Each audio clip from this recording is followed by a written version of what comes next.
Chapter 24. The girl who fell into the water was called Zhu Fong. Because her student number was 40, she was the last one to board the ship. She was lying on the hospital bed in the school infirmary. Her hair had been dried, and her wet school uniform had been changed. She was wearing a disposable hospital gown. Looking at Fong Yin and her classmates standing in front of her, Zhu Fong said with a pale face and guilt, "Mr. Fong, I'm sorry. I didn't complete the task. I'll let you down."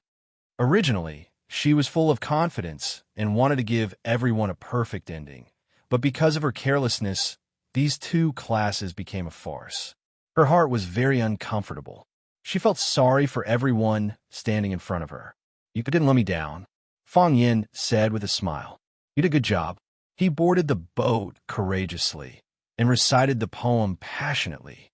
It was just that he slipped a little. This is a mistake that anyone can encounter. It has nothing to do with you. But don't think too much. Fong Yin comforted her softly. "It's okay. You have a good rest. Maybe your parents will come soon. Explain it to them. Don't let them worry. Leave the rest to us." "My parents?" Zhu Fong was stunned. "How do they know? They are your parents.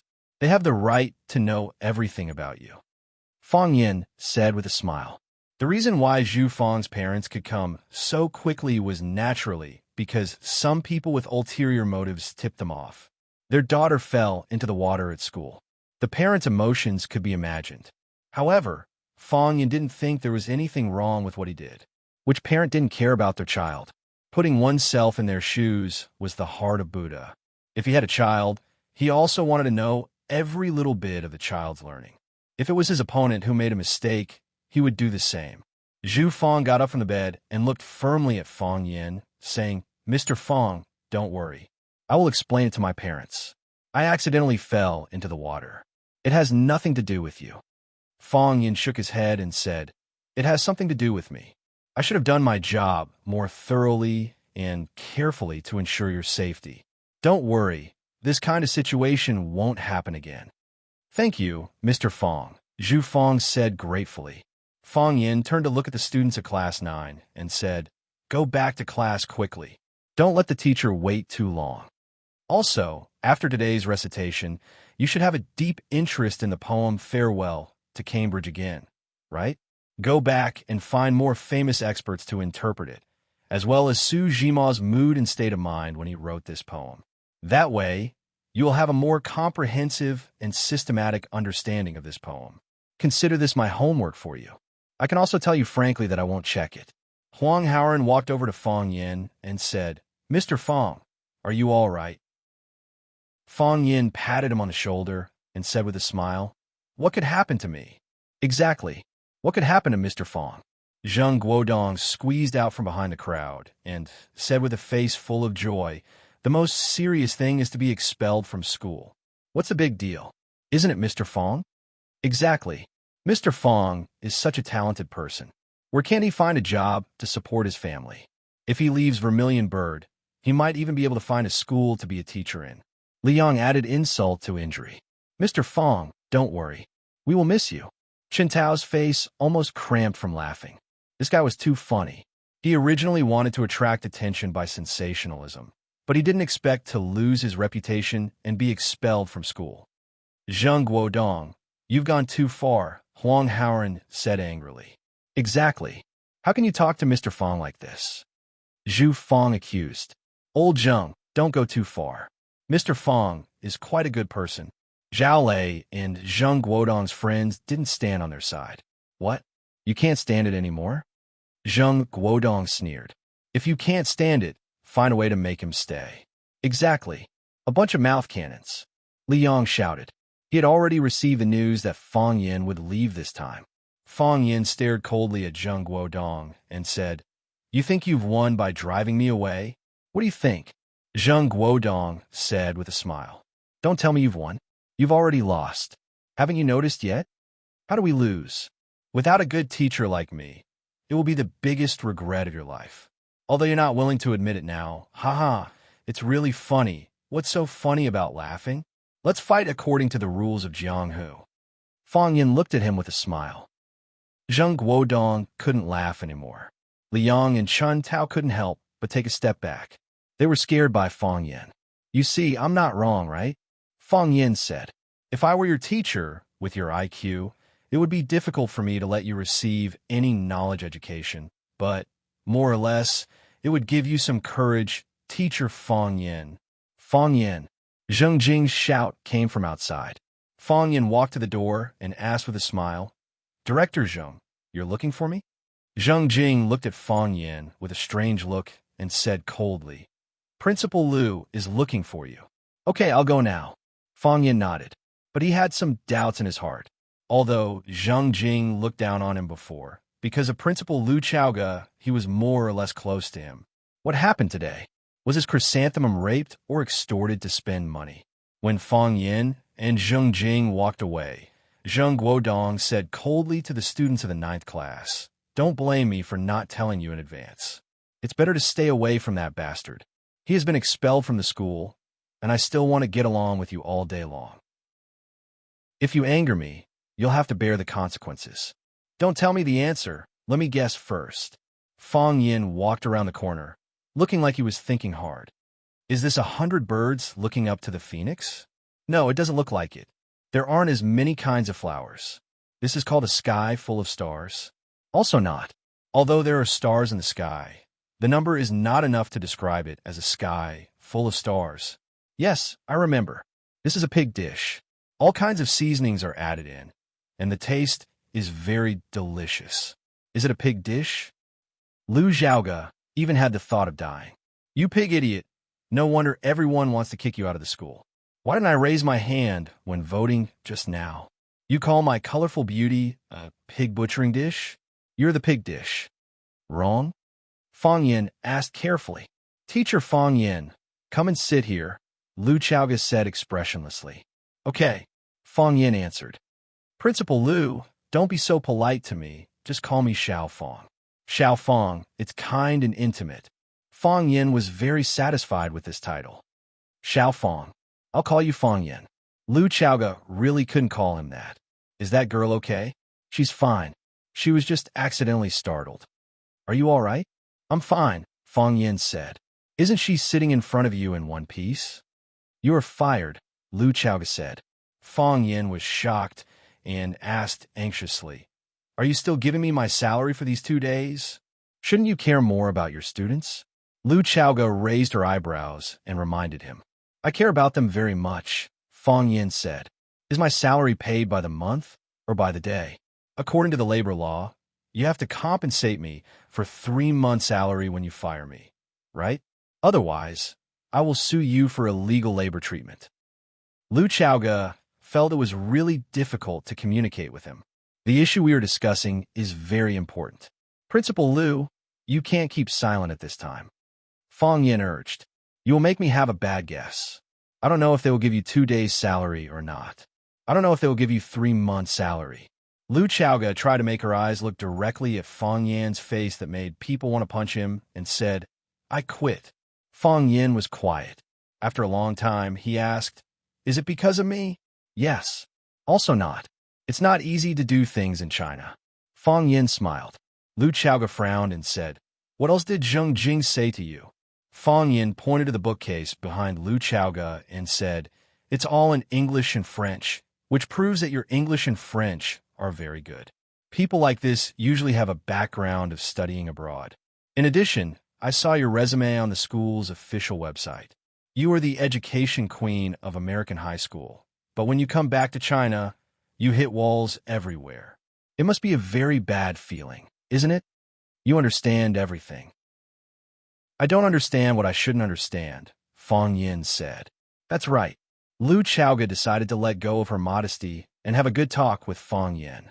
The things this young man had brought her surprises again and again. Of course, there are also scares. Your thing is just a prelude. The real reason why I quit is because this school is too conservative. They invited me back just to set up a signboard to tell the outside world that their school can accommodate talents, and the best high school teachers in the United States are also hired by them with high salaries. But when I have any ideas, they restrict me in every way so that my hands and feet are tied and I can't do anything. So when you see me, it's like you see a bright light in a direction. Fong Yin asked shamelessly. I am the star in the sky, the navigation tower in the sea, and the guide for you to reach the other side? Yes. Lu Chaoga resisted the urge to vomit and said with gritted teeth, You support me because you see the hope of reform in me, Fong Yin continued.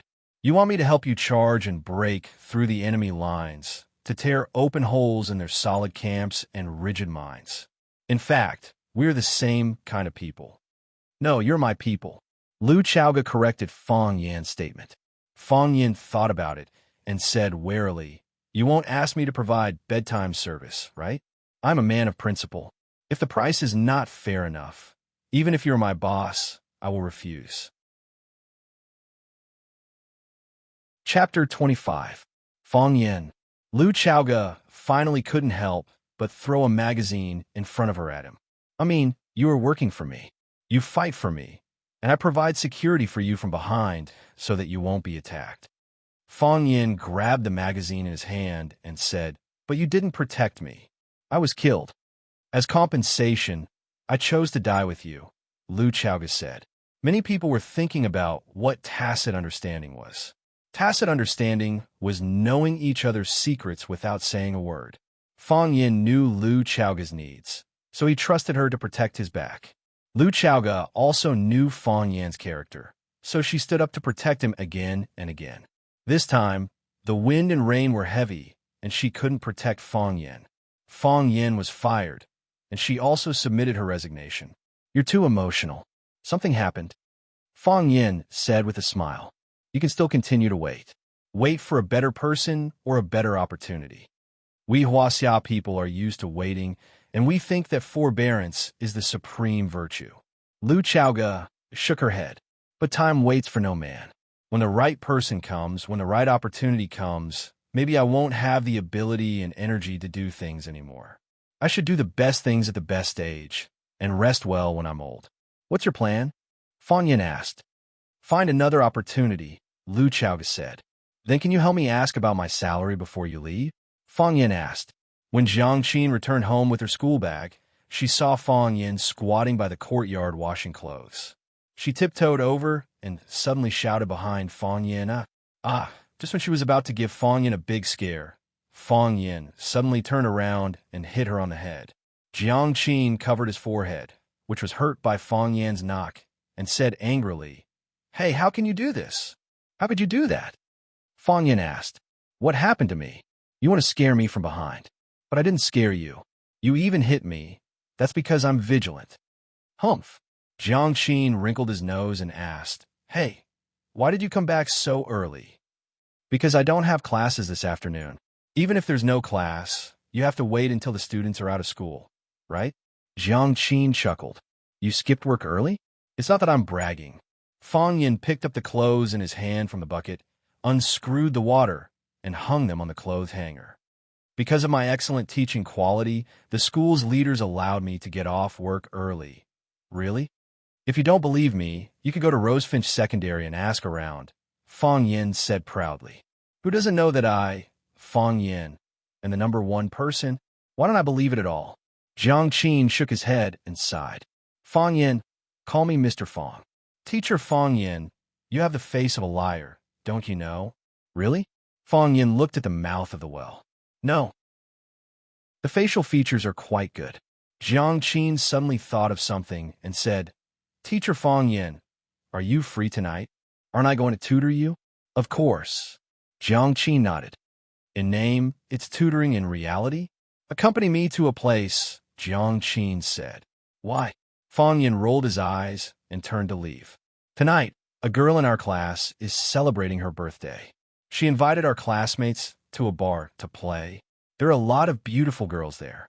Girls nowadays, they're so young, and they're already so naughty. Fong Yin was very angry. What bar? I'll go and teach them a lesson. The corners of Jiang Qin's mouth curled into a faint sneer as he said, Just cooperate obediently. When the time comes, I'll take you there. Let me be clear with you in advance.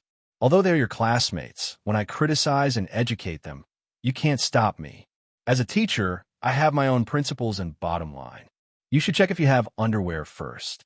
Jiang Qin said sarcastically and ran into the house with his backpack. Fong Yin touched his crotch.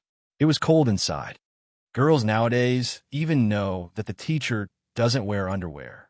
This is too much. Fong Yin was no longer a teacher at Rosefinch Secondary, but he still enjoyed the treatment of a Rosefinch Secondary teacher.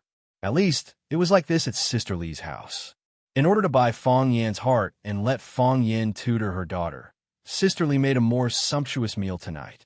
Fried beef ribs, pickled intestines, scrambled eggs with tomatoes, minced vegetables with garlic, and a big bowl of white sea soup. Poor mothers-in-law, no. Poor mothers-in-law. Fong Yin was full of guilt while eating. He thought to himself, I should take some time to teach this little girl. I don't know how bad her language results are. Jiang Qin had a small appetite. He put down his bowl and chopsticks and ran upstairs. When Fong Yin was full, Jiang Qin came down with his backpack and said to Jiang Day and Sister Lee, Dad, Mom, I'm going to Mr. Fong's house to tutor me. Sister Lee couldn't stop smiling. She nodded and said, Okay, go. Don't be too late and disturb Mr. Fong's rest. Then he turned to Fong Yin and said, Fong Yin, thank you. Jiang Day raised his glass and said gratefully, Mr. Fong, let's drink. Auntie Lee slapped him and scolded, You drunkard who hasn't had enough to drink. Teacher Fong still needs to tutor his daughter. What if she gets drunk? Jiang Day laughed and didn't say anything. Fong Yin had a good impression of this man. He smiled at him and said, Brother Jiang, don't worry. I'll tutor Jiang Qin well. Jiang Qin rolled his eyes and didn't agree with Fong Yin's words. Fong Yin opened the door of his room, and Jiang Qin followed him in with his backpack. Jiang Qin glanced around and said, I'm going to use the bathroom first. It's just tutoring. Fong Yin said hesitantly, You don't need to take a bath, do you? Jiang Qin was so angry that he laughed and said, You want to be a teacher with this kind of ideological awareness? You don't even let children go. Fong Yin felt that he was wronged. He kindly reminded her that she didn't need to take a bath. How could it be not let go? Don't peek. Jiang Qin instructed her, then slammed the bathroom door shut with a bang while carrying his backpack. Soon, there was a rustling sound inside. I hate it when people come to challenge my weakness. Fong Yin said snappily. What did you say? Jiang Qin's ears were sharp and asked. I said come out quickly. We're going to start tutoring. Fong Yin said. He had to find a way to improve this girl's academic performance. Jiang Qin was silent. After a while, the door of the bathroom was pushed open from the inside. Jiang Qin stood at the door, which made Fong Yin have a ridiculous feeling of time travel. Is this still Jiang Qin? She completely subverted Fong Yin's previous understanding of her. What was Jiang Qin like before? She wore a blue school uniform with long hair or a ponytail. Her eyes were bright, and her appearance was delicate and lovely. Although she was a little weird, she was very obedient and sensible in front of her parents. She was a standard girl who met the aesthetic standards of a middle school student. Now, Jiang Qin wore a small black skirt, a white sleeveless t-shirt, and a small cobweb coat. Black stockings wrapped around her slender and sexy legs, and the high heels revealed a mature temptation that was very incongruous with her age. Her lips were bright red, as if they were dripping blood. Her eyelashes were curved because she wore contact lenses. In such a short time, a pure and beautiful girl became a nightclub princess? Fong Yin heard the sound of something breaking in his heart. After a long time, Fong Yin remembered and asked, what are you going to do? Didn't I tell you that I'm going to take you to my classmate's birthday party? Come on, change clothes. Change clothes? Fong Yin asked. Jiang Qin pointed to the Chinese tunic suit on Fong Yin and said, Are you going to wear this to go out with me? It's too old-fashioned. Where can I put my face? Fong Yin tried hard not to fly into a rage. This damn girl. I'm a dignified high school teacher, and I'm going to attend a classmate's party with a little kid. If others know, where can I put my face? Jiang Qin rummaged through Fong Yin's room and said helplessly, Don't you have a reliable set of clothes? My clothes are quite reliable. Fong Yin said, I don't have unreliable clothes. When Fong Yin ran away from home, in order not to arouse his family's suspicion, he wore a long robe and swaggered out.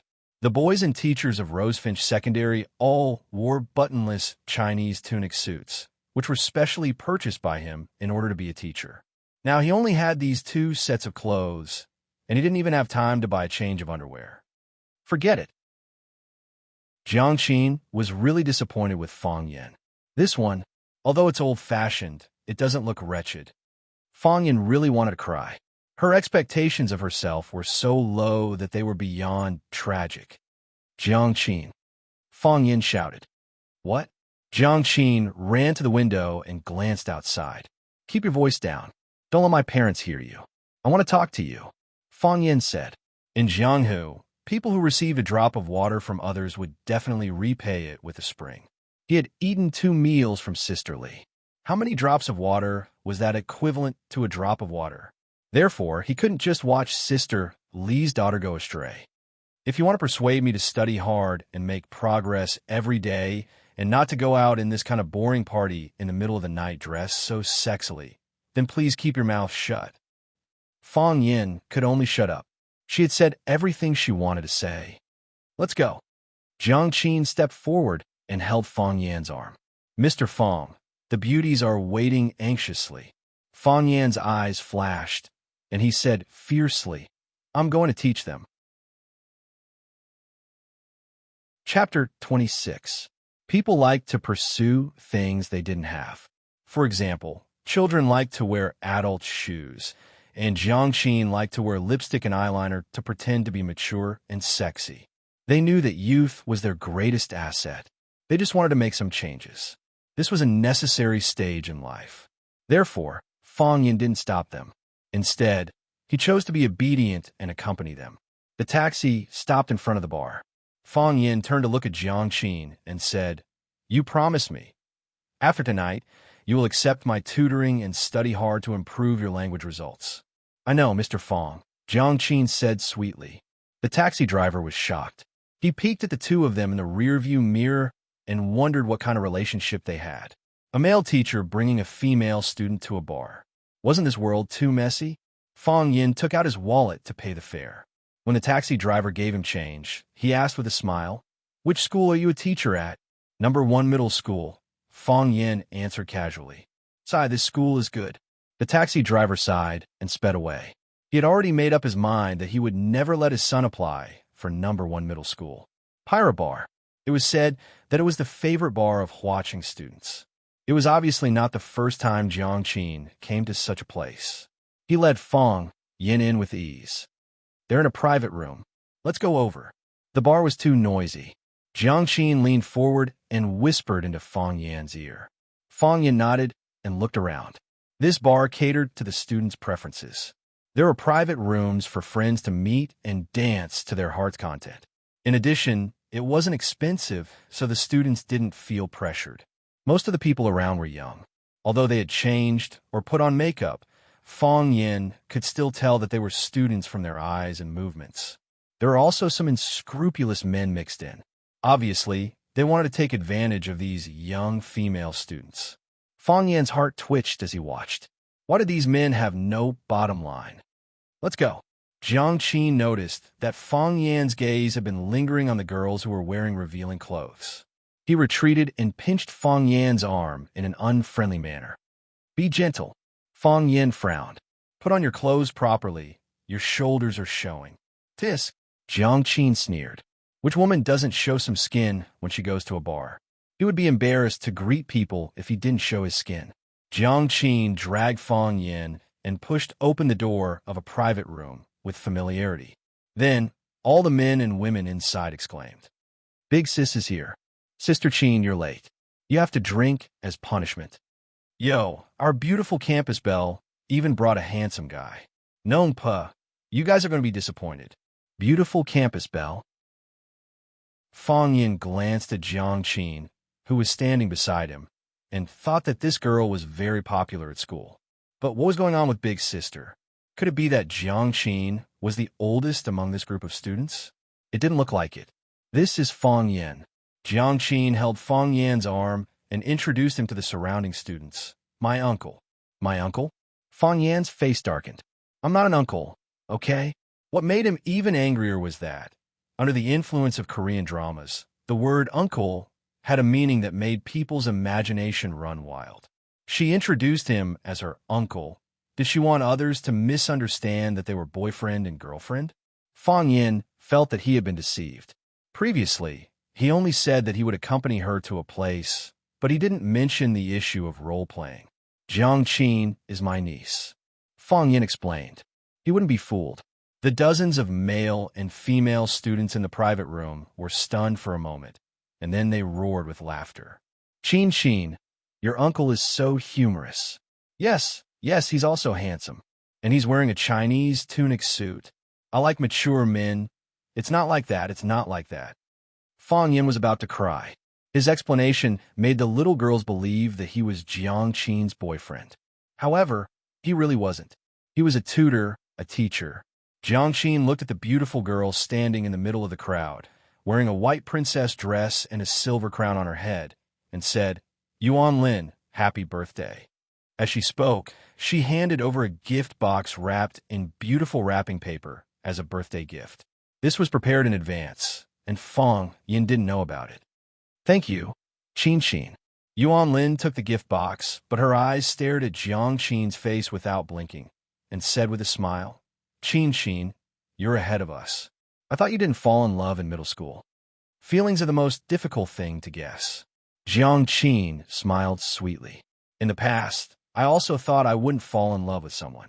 But when your life appears in front of you, you will have a feeling that it is him, that it is that person. You want to be with him. You want to never be separated from him. This is love, right? Yuan Lin said with infinite emotion. When you speak, I can smell the scent of love. Yes, this is love. Life can't bear the weight, but we have to grit our teeth and hold on. For love, for our lover. I really envy you. You will also have such a day. Meet the right person and hold hands with each other for the rest of your life. Seeing Jiang Qin and tonight's birthday girl, Yuan Lin, talking about their understanding and attitude towards love and life, Fang Yin felt a little deranged. Was this an act? Or was Jiang Qin deceiving him? She didn't bring him to a birthday party, but to the drama club, and now they were practicing their lines? Yuan Lin finally turned her eyes to Fang Yin. She took the initiative to reach out her little hand to Fang Yin and said, Hello, I am Yuan Lin, Jiang Qin's classmate and friend. Hello. Fang Yin reached out and shook hands with the little girl. Don't misunderstand. I am actually not Jiang Qin's boyfriend. Yuan Lin winked mischievously at Jiang Qin and said enviously, Your uncle really knows how to protect you. I really envy him. This is the advantage of finding a mature old man. He knows how to love others. Fang Yin felt that there was indeed a gap that was difficult to cross between him and them. The girls warmly welcomed Fang Yin, but the boys looked at Fang Yin with hostility. Originally, they all regarded Jiang Qin as the dish on their table, although they didn't eat, and others didn't have a chance to eat. However, now that the plate was taken away by a country bumpkin who came out of nowhere, their mentality was naturally unbalanced. Jiang Qin, you are late. You have to drink 3 bottles of wine as punishment. Yes. You can't forget this. If you can't drink, you can ask your uncle to help you drink. Uncle, how old are you? You must be uncomfortable with us young people, right? Hearing them laughing at his old age, Fang Yin wanted to throw out his work ID and shouted, I am a teacher. Take out your student ID and copy your name 1,000 times. Unfortunately, he had only been a teacher at Rosefinch Secondary for a short time, and the school didn't have time to give him a work ID. Most importantly, he didn't have the opportunity to get a work ID at Rosefinch Secondary. He was fired by the school. Jiang Qin turned to look at Fang Yin and said, Uncle, sorry to trouble you. I can't drink very well. Fang Yin said embarrassedly, It's only 3 bottles. Don't worry, the alcohol content of beer is low. It won't get you drunk. A fair-skinned boy came over with 3 open bottles of beer. He cut his hair like Rukawa Kid and wore ear studs, looking quite fashionable and handsome. He was Nong Pa, a strong competitor to chase after Jiang Qin. Uncle, this is the rule of our party. You don't want to see Jiang Qin break the rule, right? She is a famous big sister in our school. Can I try? Fang Yin said hesitantly. He took a bottle of beer, raised his head, and gulped it down. So handsome. The girls applauded. Again, Nongpa handed over the second bottle. I really can't. Fong Yin wiped the alcohol stain on the corner of his mouth, took the second bottle of beer, and gulped it down. Soon, the second bottle of beer was finished. One more bottle. Nongpa said, I'm really going to get drunk if I drink anymore. Fong Yin said as he took the third bottle of beer. Uncle, uncle, uncle. The girls applauded and cheered. Hearing the girls' clear and melodious cheers, Fong Yin felt that he suddenly became a few years younger. After the third bottle of beer was finished, Jiangqin took a tissue from a box and wiped Fong Yin's mouth. She said, sit down and rest for a while. Do you want to eat something? Don't do this. Fong Yin stopped her, letting a little girl wipe his mouth. He had to say that it was really enjoyable, but Fong Yin's heart was full of guilt. No, Jiangqin said. This is what I should do. Seeing that the 3 bottles of beer didn't knock down Fong Yin, the boys didn't give up. After they discussed for a while, Nongpa took the lead and walked over. Uncle, this is the first time we meet. I propose a toast to you. Nongpa raised his glass and said, taking turns? Fong Yin didn't immediately accept the challenge, but looked at him with a smile and said, it's not fun to drink like this. Why don't we play some small games? What games? Nongpa asked. Drinking games, couplets, dice, arm wrestling are fine. Fong Yin said. Nongpa thought about it and said, then let's roll the dice to see who's bigger. Each of us will bet 3 rounds with you, 1 dice to see who's bigger. The one with the smaller number will drink. They had a lot of people, and each of them would play 3 rounds with Fong Yin. According to the winning and losing ratio, they had to make Fong Yin drunk. Okay, you're young. I'll listen to you. Fong Yin nodded. Seeing that there was a game to be played, everyone gathered around. Can you do it? Jiangqin pulled Fong Yin and asked with concern. Men can't say they can't do it. Yuan Lin giggled at the side. Girls liked excitement, and they liked this kind of scene. I'll try to win as little as possible, Fong Yin said. Nongpa sneered in his heart. I'll let you go home lying down tonight. Chapter 27. The first round, Fong Yin versus Nongpa. Nongpa shook the dice first and got a 5, which was not a small number. Nongpa glanced at Fong Yin proudly and said, it's your turn. Fong Yin took the dice cup and said, looks like I'm going to lose. Bang, after shaking a few times, he gently covered the dice cup on the table. 6, 6, 6. Jiangqin leaned on Fong Yin's side and cheered him on. The girl's body was soft, and her hair had a sweet fragrance. It really challenged a man's weakness. You said it. Open it for me, Fong Yin said with a smile. Okay. Jiangqin suddenly opened the dice cup and immediately shouted in surprise. It's really 6. It's really 6. Why is it really 6? It's mainly because you said it well, Fong Yin said with a smile. Again, Nongpa was not convinced. In the second round, Nongpa got a 4. The number was not high, but it was not low either. You can win him if you get a 5. Jiangqin said to Fong Yin. You are really good at math. Fong Yin praised. Of course. Jiangqin looked proud and didn't care about the other meaning in Fong Yin's words. He shook the dice cup a few times and said, since you want a 5, you can open it. Sure, sure. Jiangqin lifted the lid of the dice cup. Then, she shouted in surprise again, 5. It's really 5. Ah, I am so good. You all call me the king of gamblers. Nongpa drank again. The third round. Nongpa's eyes were already angry. He lost 2 rounds in a row, which made him lose face. He took the dice and shook it for a while. With a bang, he slammed the dice cup on the table and shouted, 6. He opened the dice cup, and it was really 6. Brother Nong, good job. Brother Nong, you will win this time. Yes, unless he also gets a 6. The boys finally saw the hope of winning and cheered for Nongpa. Fong Yin smiled, took the dice, and shook it a few times. He said to Jiangqin, it's still up to you. It's not good, Jiangqin said hesitantly. What if I lose? Drink if you lose, Fong Yin said. Drink if you lose. Fong Yin said. We've won twice in a row, so we should lose once to be fair. Then I'll really open it? Yes. 6, Jiangqin shouted in a tender voice. She suddenly opened the dice cup, and then her entire person was stunned on the spot. 6 dots. The 6 red dots were so dazzling. I'll let you lose, so why did you ask for 6? Fong Yin scolded. Fong Yin said. I said. Fong is Fong. Yin. Fong is Pa, but my luck is really too good. Maybe it's because I'm the goddess of luck, haha. It's a draw. Nong Pa said disappointedly. Let's make another bet. He took the dice and held them in his palm. After praying for a while, he put the dice into the dice cup. Hualala, there was a long shaking, and then a sudden uncovering. 1 point. Nong Po's eyes were dull, and the flesh on his face kept twitching. God, please don't play with me, okay? Fong Yin glanced at Jiang Qin and said, Little sister, I think you are very talented. Why don't you learn gambling from me? Jiang Qin rolled her eyes at him.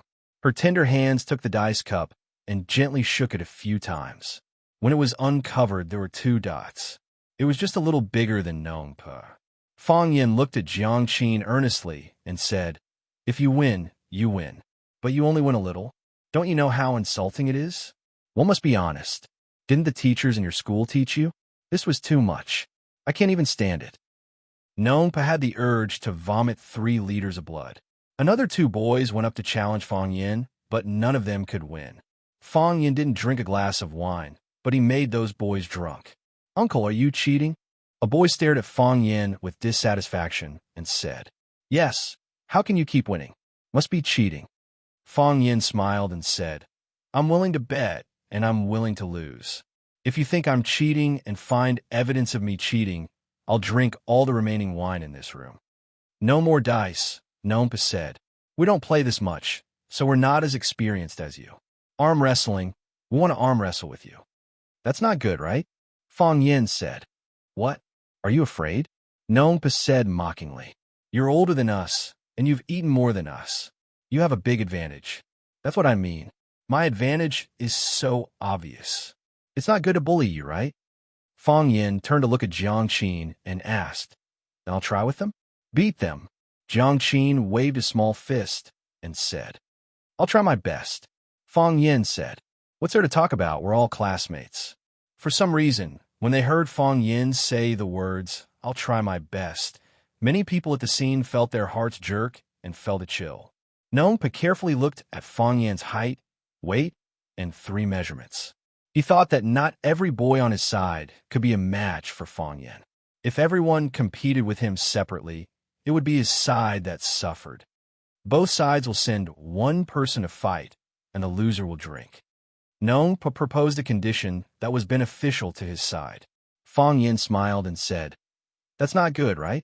There are 6 or 7 contestants on your side, and I'm the only one on my side. I can only send myself. What do you want? Fong Yin thought for a moment and said, How about this? If I win, everyone on your side has to drink 3 glasses of wine. If I lose, I'll drink 6 glasses alone. Nong Pa hesitated for a moment, then nodded and said, No problem. He turned and shouted, Fatty. Yes. A boy answered in a low voice. Fatty wasn't small. On the contrary, he was very big. Looking at the guy who was like a small mountain sitting in front of Fong Yin, Jiang Qin had a bad feeling. Nong Pa, you guys are cheating. Jiang Qin said snappily. Fatty isn't in our class. Can't he participate if he's not in our class? Nong Pa said with a smile. Fatty is in our team. Don't compete with them. Jiang Qin said to Fong Yin. Fatty is a famous strongman in our school. In every school sports meeting, he's always the champion of javelin and discus. Is that so? Fong Yin looked at Nong Pa bitterly and said, You guys don't want me to drink on purpose, do you? Isn't this too disloyal? I thought we were friends. If you bet, you have to accept defeat. Who said that again? Nong Pa laughed. The other boys also had a wretched expression that said, I'm cheating you. I said it. A man would rather die standing than live kneeling. Fong Yin said loudly, I'll compete with him. I'll be the referee. Yuan Lin said enthusiastically. When I say start, you 2 start. I have no objection. Fong Yin said. I also have no objection. Fatty admired Yuan Lin very much. Seeing that she was willing to join, his fat face flushed with excitement. If he won against this annoying guy in front of the goddess of his dreams, then, in the eyes of the goddess, his fat body would no longer be fat, but strength. In fact, Fatty was really thinking too much. In the eyes of the goddess, fat would always be fat. Ready, Yuan Lin said with a sweet voice. Fong Yin and Fatty held each other's hands, their elbows resting on the table. Begin, Yuan Lin shouted loudly. Her tender lotus-like arms were still swinging down forcefully. Fong Yin didn't move, and neither did Fatty. I said start, Yuan Lin reminded. What's wrong with these two people? They didn't cooperate at all. She said start, but they didn't use their strength. It has started, Fong Yin said. Everyone didn't understand what was going on. These two people didn't move. What kind of start was this? Very quickly, they found some clues. Fatty's fat face turned red. Fatty's red face was sweating. Fatty's sweaty face was covered with sweat. He gritted his teeth. His expression was ferocious, and he used all his strength. Even an idiot could see that Fatty had used all his strength, even the strength to drink milk. However, this guy was sitting there steadily. His face was not red, and his heart was not beating, as if nothing had happened. Everyone looked at Fong Yin in shock. What was this guy's background? How could he be so strong? Puff! Fatty used too much strength and held his breath for too long. The wine he just drank sprayed out, splashing on his and Fong Yin's hands and wrists. This guy, Fong Yin laughed. He dared to use hidden weapons. Poochie, everyone laughed. Fatty's red face was even redder. He was embarrassed to continue and said, I lost. I'm not your opponent. Fong Yin loosened his hand and said, thank you for letting me win. I was almost plotted against by you. Fatty's face turned purple, and he rushed into the bathroom without looking back. Jiang Qin laughed and gasped. He took out a tissue from his bag and wiped the back of Fong Yan's hand. He said, you are so bad. How can you be so bad? Uncle, you are so cute. I really like you. Yes, you are so cute. I really want to pinch your face. What a thick face, it's rare in my life. Yuan Lin looked at Fong Yin with her beautiful big eyes and said, I also want to find an uncle like you. Jiang Qin quickly held Fong Yan's arm and said, don't compete with me. The melodramatic scene of two girls competing for a man played out in front of them, and the boys were heartbroken. In their hearts, uncle had become the most detestable form of address and group. Fong Yin stood up and said to everyone, I am really not Jiang Qin's boyfriend. Don't bully me anymore. The boys felt like they had been stabbed in the chest again. Damn, you should touch your chest when you talk. You should follow your conscience. Who is bullying who? We can't get you drunk, we can't win you in dice, and we can't win you in arm wrestling. You are so old. Will you die if you let us win? Uncle, you are really a monster. Chapter 28. The farthest distance in the world was that Fong Yin was sitting at one end of the box, and the boys were sitting at the other end of the box. No one dared to provoke Fong Yin anymore. They all stayed far away. They finally saw the insidious nature of this guy. He said he couldn't do it, but it proved again and again that they were just showing off. It was the same for shaking dice and arm wrestling. No one was stupid enough to play drinking games with him. It was fine if the enemy insulted them, but they couldn't insult themselves. The boundary between Chu and Han was clear. No one drank, no one sang, and no one even talked. Yuan Lin, the birthday girl, saw that the atmosphere in the box was a little cold, so she stood up and said, everyone, don't just sit there. Let's go outside and dance for a while. Okay. Everyone agreed. The outside was more lively, and they also needed another way to relax their bodies and minds. It was too depressing here, and they couldn't breathe freely. Thus, a large group of people rushed to the outer dance floor in a majestic manner. The music was deafening, and it was hard to hear them clearly. The only way to communicate was with hand gestures. Fong Yin was pulled to the corner by Jiang Qin, and the other boys and girls also scattered in groups of 3 to 5 or in pairs. Fong Yin was not good at this kind of dance. He stood there like a straight telephone pole. Jiang Qin was much more active. Her body danced with the rhythm, and her small chest rose and fell. It seemed that she was very experienced. Let's dance together. Jiang Qin lay on Fong Yan's shoulder and shouted in his ear. "You play," Fang Yin said. "I'll go to the box." Fang Yin turned around and was about to leave, but he was pulled by Jiang Qin. Her two small hands grabbed Fang Yin's two big hands and pulled him to the dance floor with all her might, making him sway to the rhythm of her dance. Fang Yin shook his head, indicating that he didn't know how. Jiang Qin's lips moved. Fang Yin understood what he meant. "I'll teach you." Fang Yin had no choice but to accept Jiang Qin's arrangement. There was an advantage to being in such a place. As long as you moved casually, people would think that you were dancing. After seeing this clearly, Fang Yin became very talented. At this moment, a quarrel broke out in the crowd. The bystanders naturally formed a circle, surrounding the two parties who were in conflict in the middle. Fang Yin and Jiang Qin originally wanted to watch the show, but they found that one of the parties in conflict was an acquaintance of theirs. "It's Yuan Lin and the others," Jiang Qin said as he took Fang Yin's hand and squeezed through the crowd. There was a commotion on the dance floor, and the DJ turned off the music. "What happened?" Jiang Qin stood beside Yuan Lin and asked. Yuan Lin pointed to a bald man opposite her and said angrily, "He touched my butt." "Little girl, you need evidence to speak." "Would I touch your butt? If you don't have evidence, I'll sue you for slander," the bald man said with a smile. "Or are you looking forward to me touching your butt because I'm handsome?" The bald man was wearing a fancy t-shirt, and the back of his hand was full of tattoos. Beside him stood several burly men. At a glance, one could tell that these people were working in the underworld. Hearing the bald man's words, the brothers around him all laughed out loud. "No wonder I woke up early this morning and the magpies were chirping above my head. It turns out that Brother Wolf has a happy event. This little girl is so tender. She's obviously Brother Wolf's favorite food.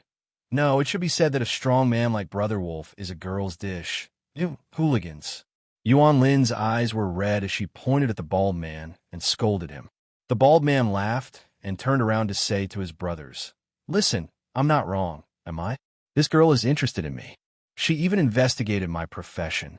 Yes, we are hooligans. Men are not hooligans. Women are not crazy. I'm a hooligan, and I am proud. You guys are too much." Nongpa pointed at Brother Wolf and shouted, "What kind of hero is bullying a girl? Yes, apologize to us. Call the police, let's call the police." Yuan Lin was beautiful and was one of the goddesses in the eyes of many boys. She was extremely popular at number 26 high school. Now that she was being bullied on the dance floor, the boys naturally stood up to defend their goddess. "Apologize? What's that? Call the police if you dare. I want to see which school you are from. Does the school care about their students coming to this kind of place to play? Bullying girls is really not a hero. We'll teach you little bastards a lesson too. You want to fight?" The boys' blood surged, and they all wanted to rush forward. Crack! There was the sound of glass bottles breaking in the middle of the dance floor. A yellow-haired hooligan was holding a bottle of beer in each hand. The two bottles collided, and then he waved the sharp mouths of the bottles and shouted, "Come, come, come. I'll let you bleed." The boys retreated at the same time. They were hot-blooded, but they were more afraid of bleeding. How could these naive junior high school students, who had almost zero social experience, be a match for these hooligans who often licked blood from their blades? "What? Are you all afraid?" Brother Wolf laughed proudly.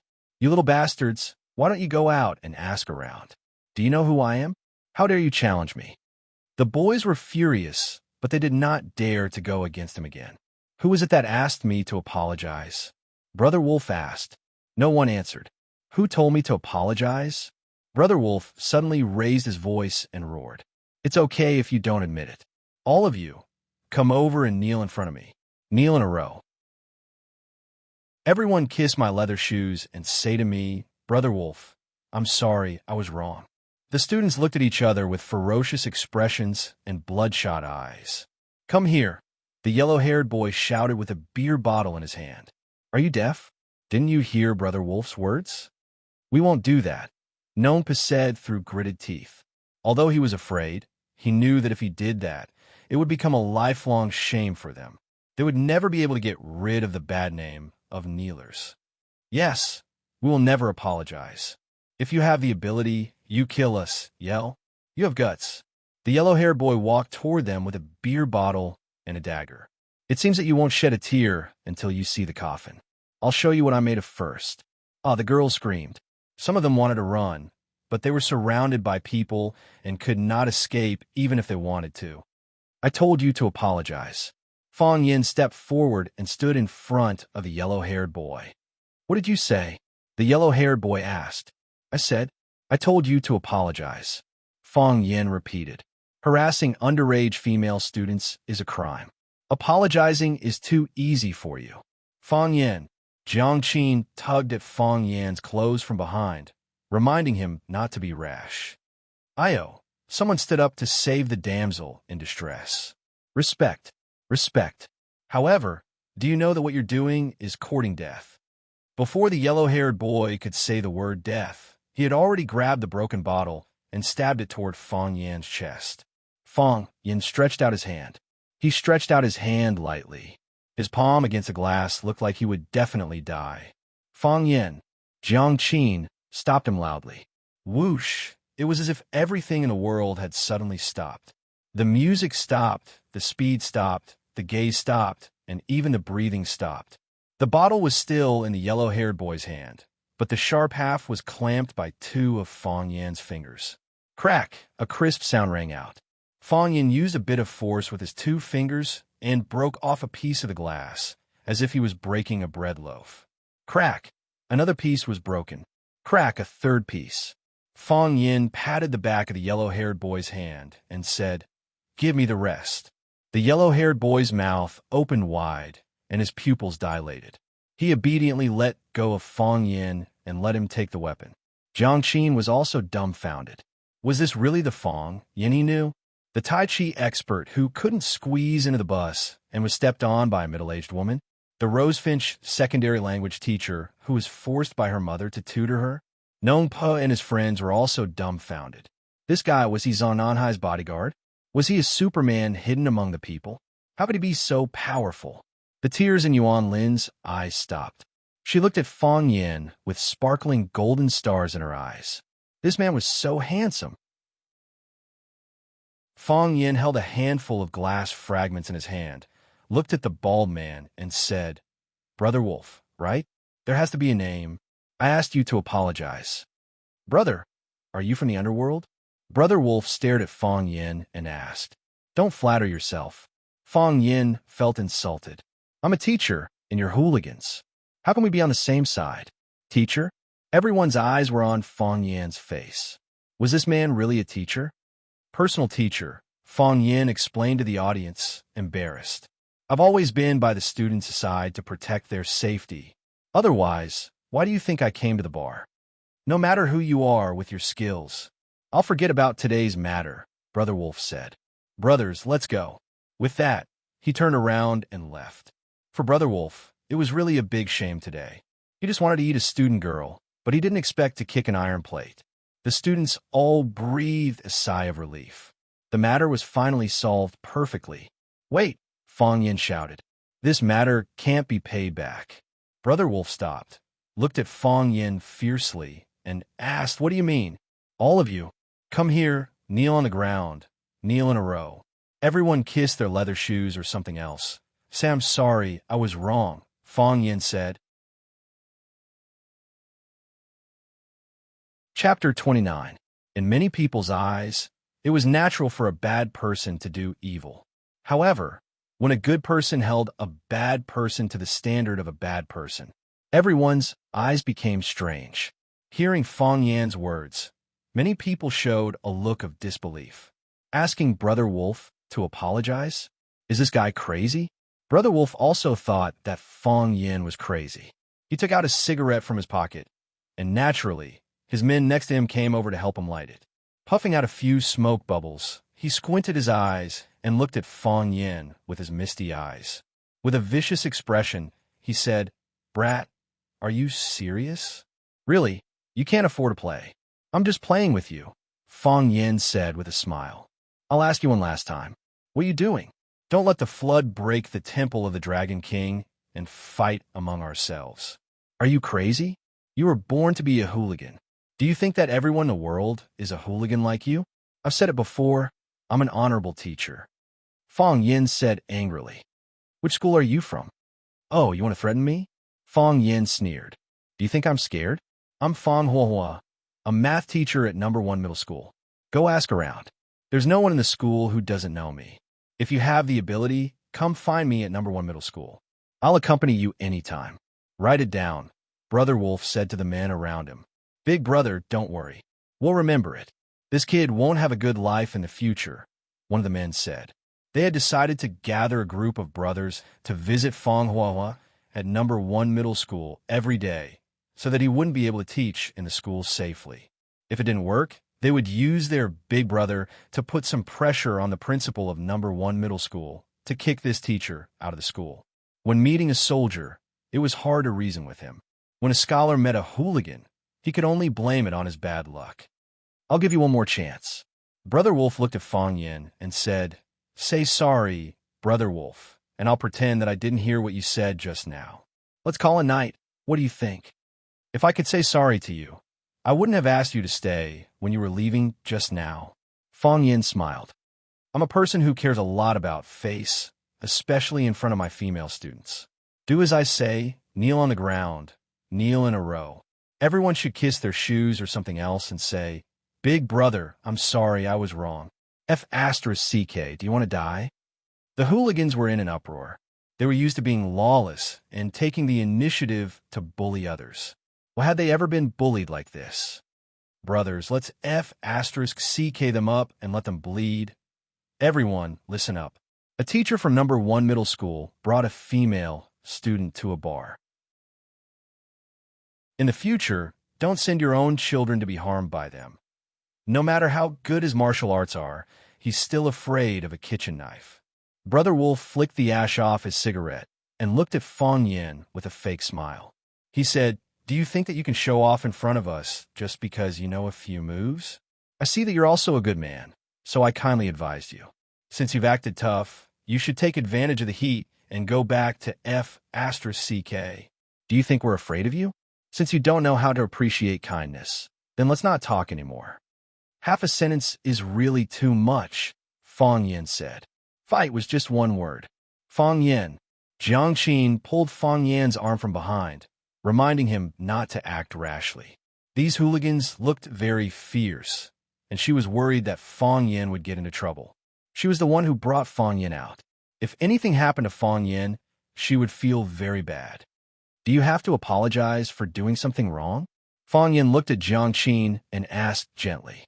Yes, but do you have to be punished for breaking the law? Fong Yin continued to ask. Yes, but no buts, Fong Yin said loudly. If I were your teacher, I would definitely teach you this. You can't be corrupted by riches and honor, and you can't be subdued by force. I hope that my students are people with such integrity.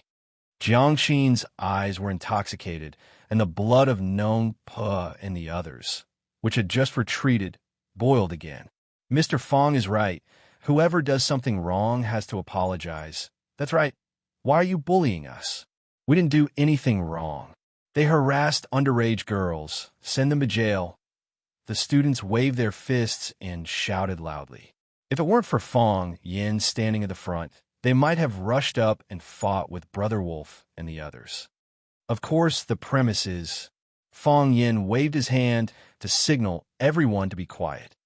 Before you do this, you have to secretly measure in your heart whether you are a match for the enemy, or whether there is a peerless master like me who is willing to stand up for the injustice.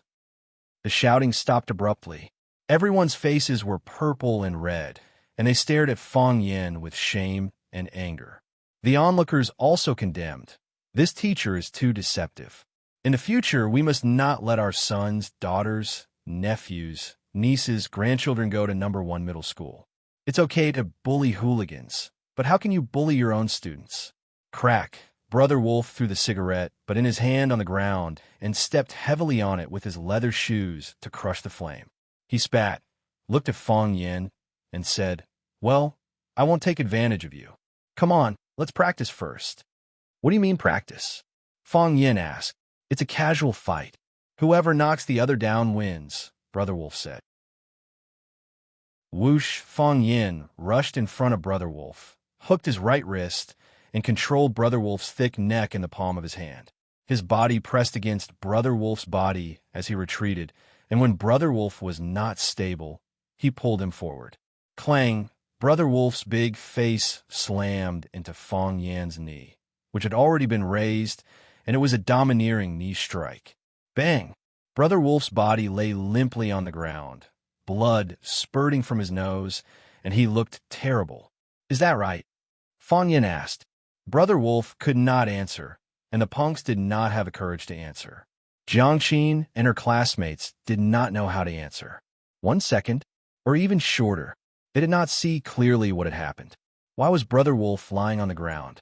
The audience also expressed that it was too unsatisfying. The speed was too fast, the time was too short, and they did not see a physical fight.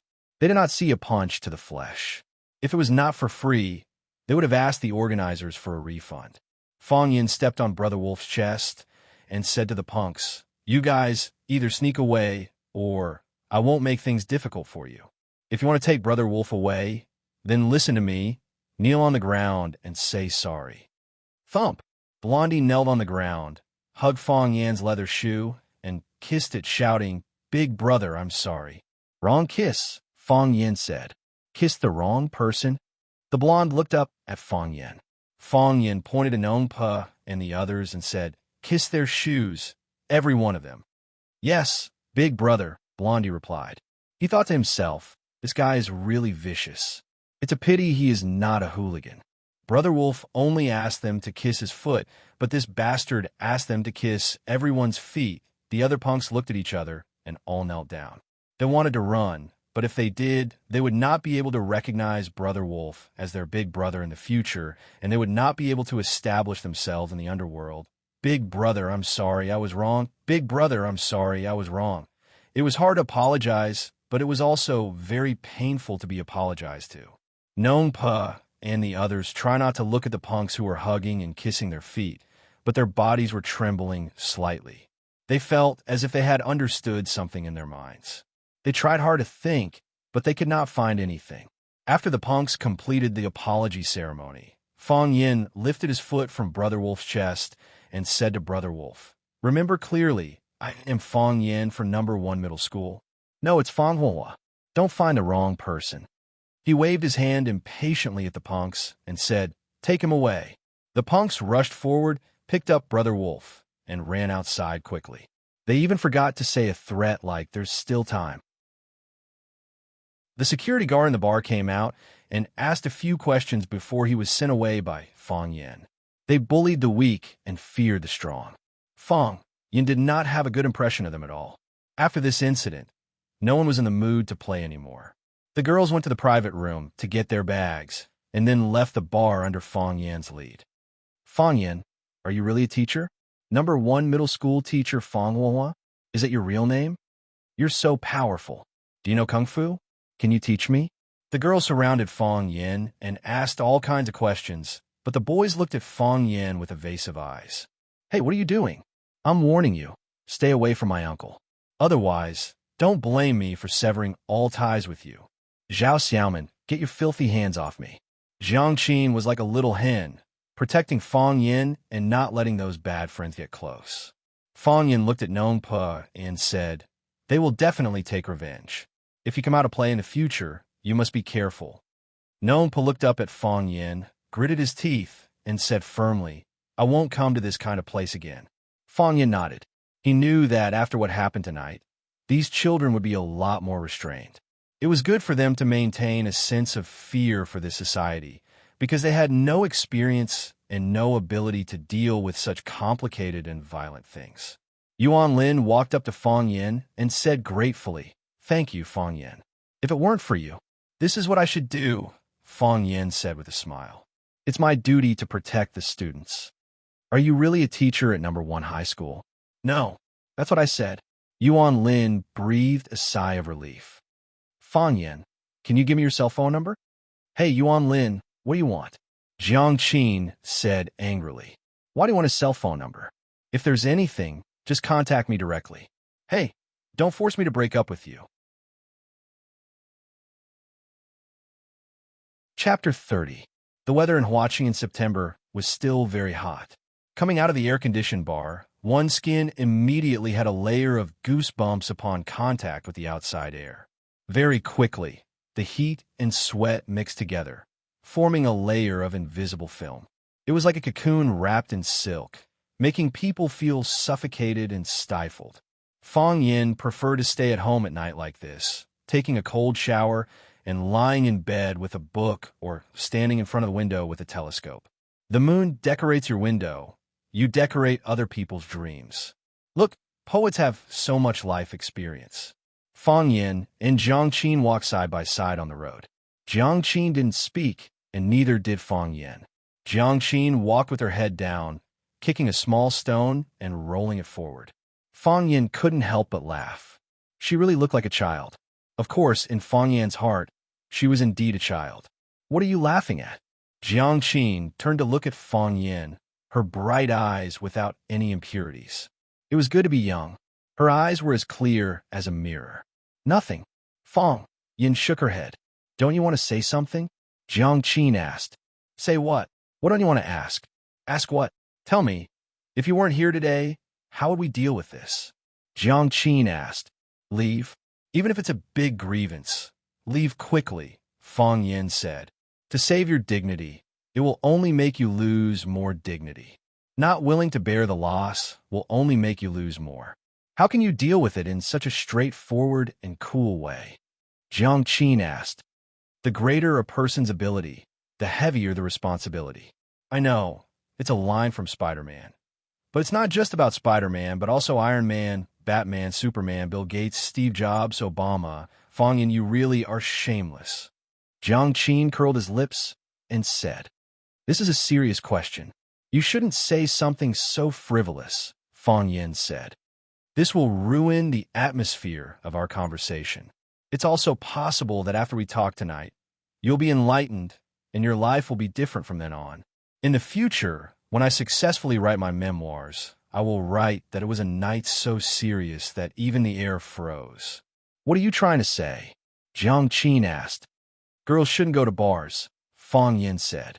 I'm talking about girls who are still in middle school. Can't you just say it directly? I'm a teacher. If I speak as poorly as you, wouldn't that be an insult to the profession of a teacher? Fong Yin, call me Teacher Fong Yin. You're so cheap. If you scold me, I'm going to tell your mom that you sneaked out to the bar instead of studying properly. I'm going to tell my mom that you touched my ass in a bar. Jiang Qin reached out to Fong Yin and said, Lend me your cell phone. What do you want to do? Fong Yin asked warily.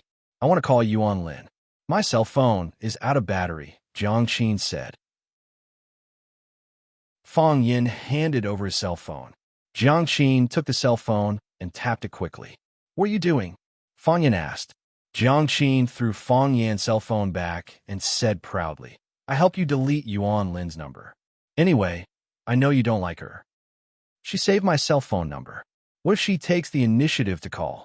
You can choose not to answer, Jiang Qin said. He thought that would be strange if she could call. Jiang Qin used the key to open the door and whispered to Fong Yin, Be careful with your footsteps. My mom might hear you. Don't shoo. I heard it. Sister Li's voice came from inside the door.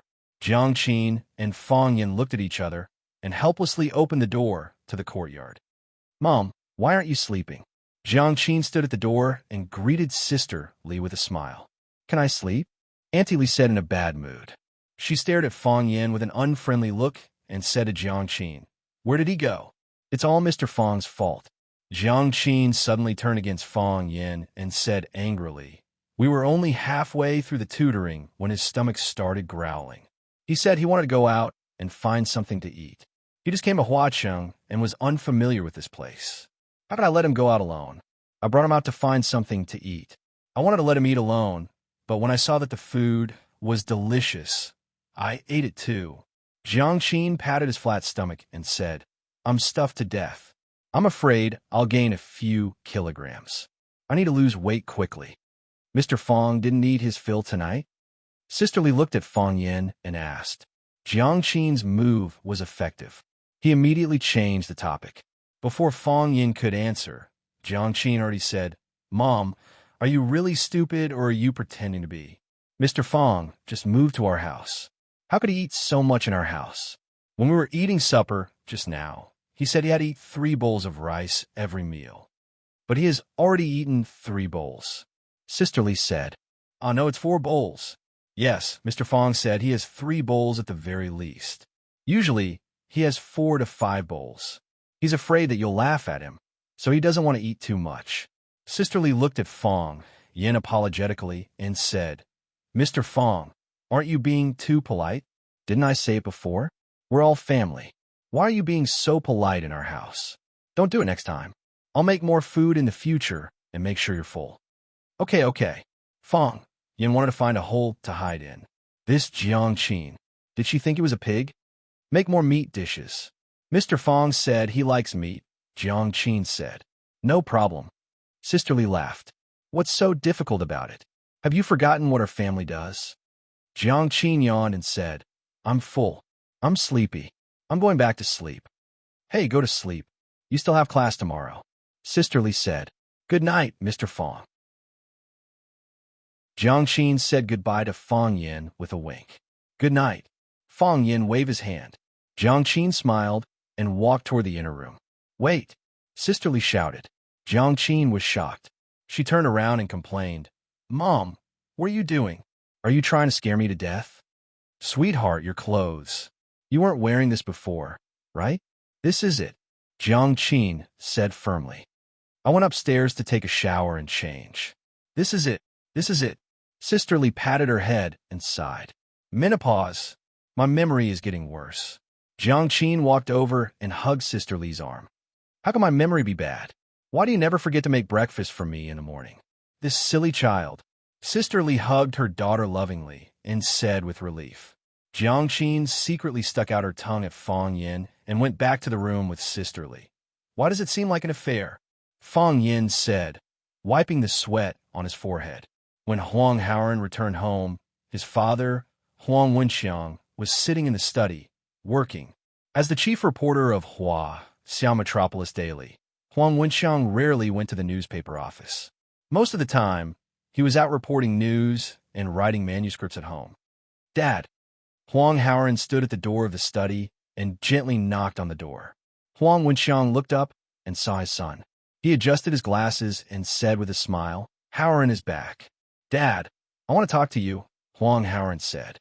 Huang Wenxiang hesitated a little, but he still closed the manuscript in his hand and said, "Let's talk." He knew his son and knew that his son was very calm. If there was nothing important, his son would not disturb his work. Even though his manuscript was in a hurry, he was still willing to give his son some time. Huang Haoren walked to the chair opposite his father and sat down. He said, "Dad, I want to ask you to pay attention to an event." "Oh, what is it?" "A teacher of Rosefinch Secondary was fired." Huang Haoren said. Huang Wenxiang couldn't help laughing and said, "Haoren, don't be ridiculous. Do you know what kind of newspaper Dad works for? If it was just a matter of a teacher being fired from a school, it would be impossible for it to be on the Huaxia Metropolis Daily. Hurry up and wash your face. I'll take you to eat something delicious later." "Dad," Huang Haoren looked at his father stubbornly. "He's different from other teachers." Huang Wenxiang wanted to say, "As long as it's a teacher of Rosefinch Secondary, it's all the same to me." That was because their newspaper would not publish such trivial news. That would be a waste of space. The editor-in-chief wouldn't approve it either. However, looking at his son's serious expression and firm eyes, he didn't say it in the end. "How is he different?" Huang Wenxiang changed his sitting position and asked aloud. "He was wronged. He was fired because of us." Huang Haoren's voice was a little emotional. Thinking of what Zheng Guodong and the others said, his heart was filled with anger. What kind of era was this? Why were bad people always free and unfettered? After listening to his son's narration, Huang Wenxiang's expression also became solemn. "How do you want me to help him?" Huang Wenxiang asked aloud. "Report it." Huang Haoren gritted his teeth and said, "You should seek justice for him in the newspaper. If you don't put some pressure on the school, they won't recruit Mr. Fong again. It's said that the school leaders have already discussed and approved it." "If I do this," Huang Wenxiang looked at his son and said, Do you know what this will bring to you? The school leaders will look at you with colored glasses. Other teachers will also see you as a marginal person because of the attitude of the higher-ups. Are you sure you want to do this? You're still young. There's no need to get involved in such a level of struggle. If there's too much mental pressure, it will affect your academic performance. Huang Haoran was silent. Think about it carefully. Huang Wenxiang said, Dad, I've already thought about it. Huang Haoran's eyes were firm, and he said very solemnly, Mr. Fong is a good teacher. A good person shouldn't be treated like this. Chapter 31. Early morning. It was a thin mist. I can't see my hands, and I can't walk when I see my hands. Fong Yin moved his toes, and his hands quickly drew circles one after another. Sincerity in the heart, form on the outside, ever-changing and ever-changing, the fire reaches perfection. God is solemn, and appearance is majestic. The atmosphere is pure, and the spirit tool is pure. The heart is myriad, and the 5 skandhas are hidden. Circles within circles, and in the end, only a straight line could be seen. No matter how difficult it is to approach from all directions, even if a brave person suddenly invades, he will fall. Fong Yin, Jiang Qin, who was wearing a blue school uniform with a ponytail and a pretty face, stood at the side with a smile. This girl seemed to have a dual personality. Last night, she was dressed like a nightclub queen, and now she was back to being the pure and cute girl next door that Fong Yin was familiar with. Call me teacher. Teacher Fong Yin. Jiang Qin looked at Fong Yin's dance and said, Are you really a Tai Chi expert? Well, have I ever lied? That's a lie. Jiang Qin said with a pout. Didn't you say you're a teacher at number 1 middle school? Aren't you Fong Huohua? Aren't you teaching mathematics? Tai Chi is all about what's real and what's fake.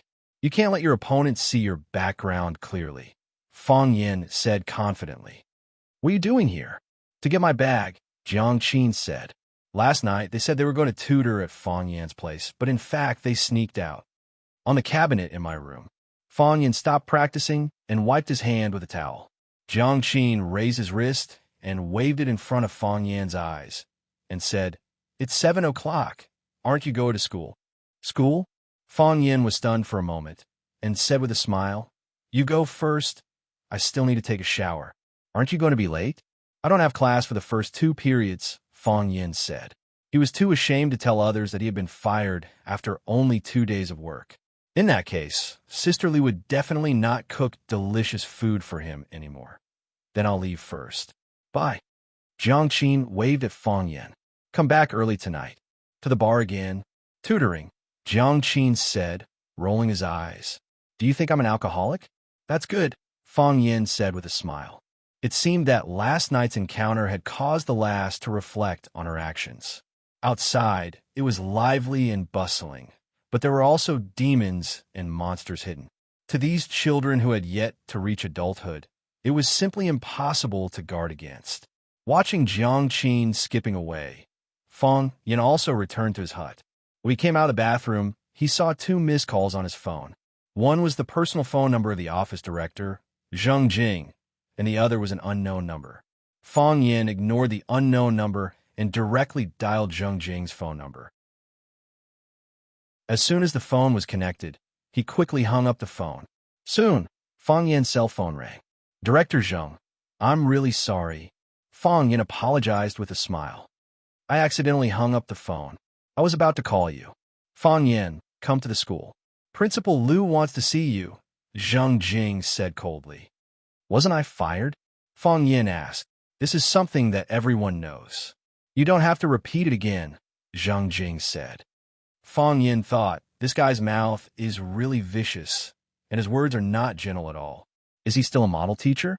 Fong Yin rushed to the principal's office, but he didn't see the office deputy director, Zheng Jing, outside. Instead, a delicate little clerk was waiting at the door to greet Fong Yin. Seeing Fong Yin coming, the little clerk stood up and said, Mr. Fong, Principal Liu is waiting for you in the office. He said that you can go in directly when you come. Thank you.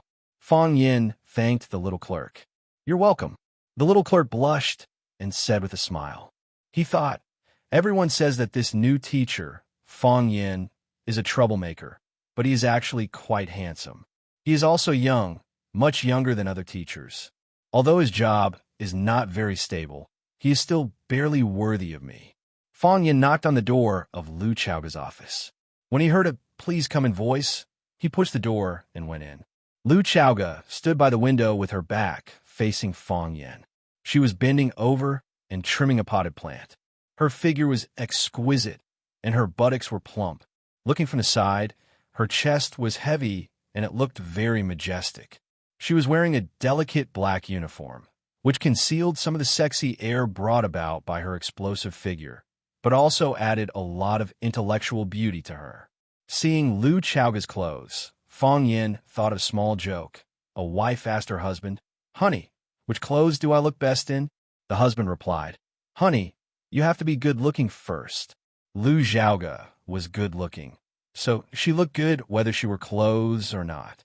Fong Yin leaned over and said, "Oh, Principal Lu has changed his hobby and started to play potted plants. Flower arrangement needs to be calm and complete the whole work in the best state of mind. Only when it is done in one go can it show the most smooth and harmonious beauty."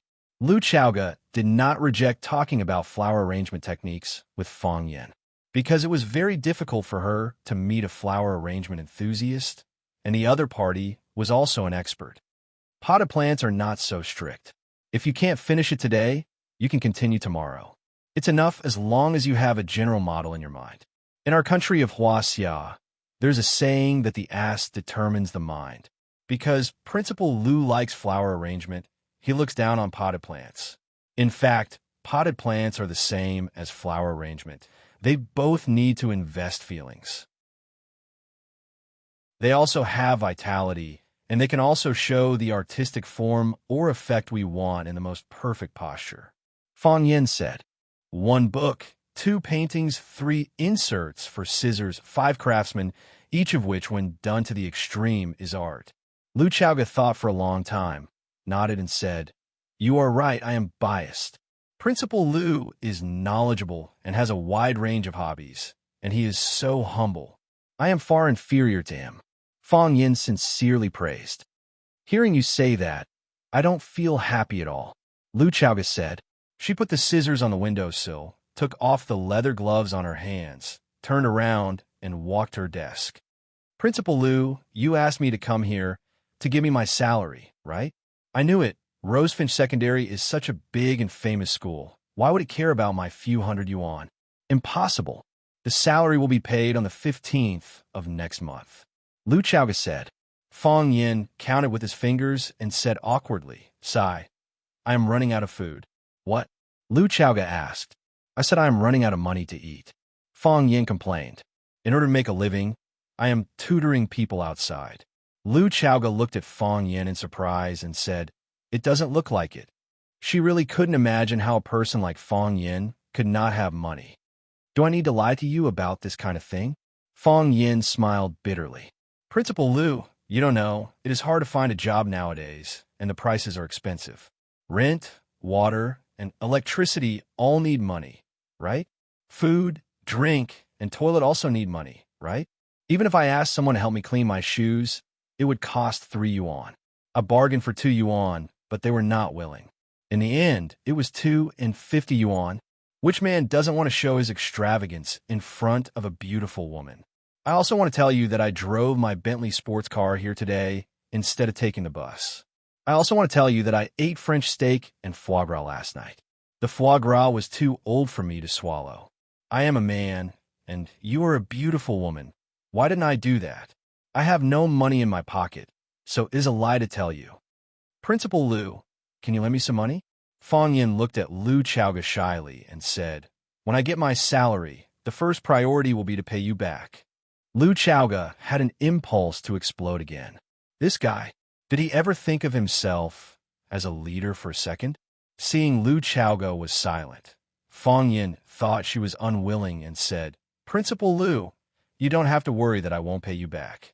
I promise with my character, I will pay you back when I get my salary. By the way, I can also write you an IOU." "How much?" Lu Chaoga asked. She felt that she must be crazy. Why did she talk to him about this problem?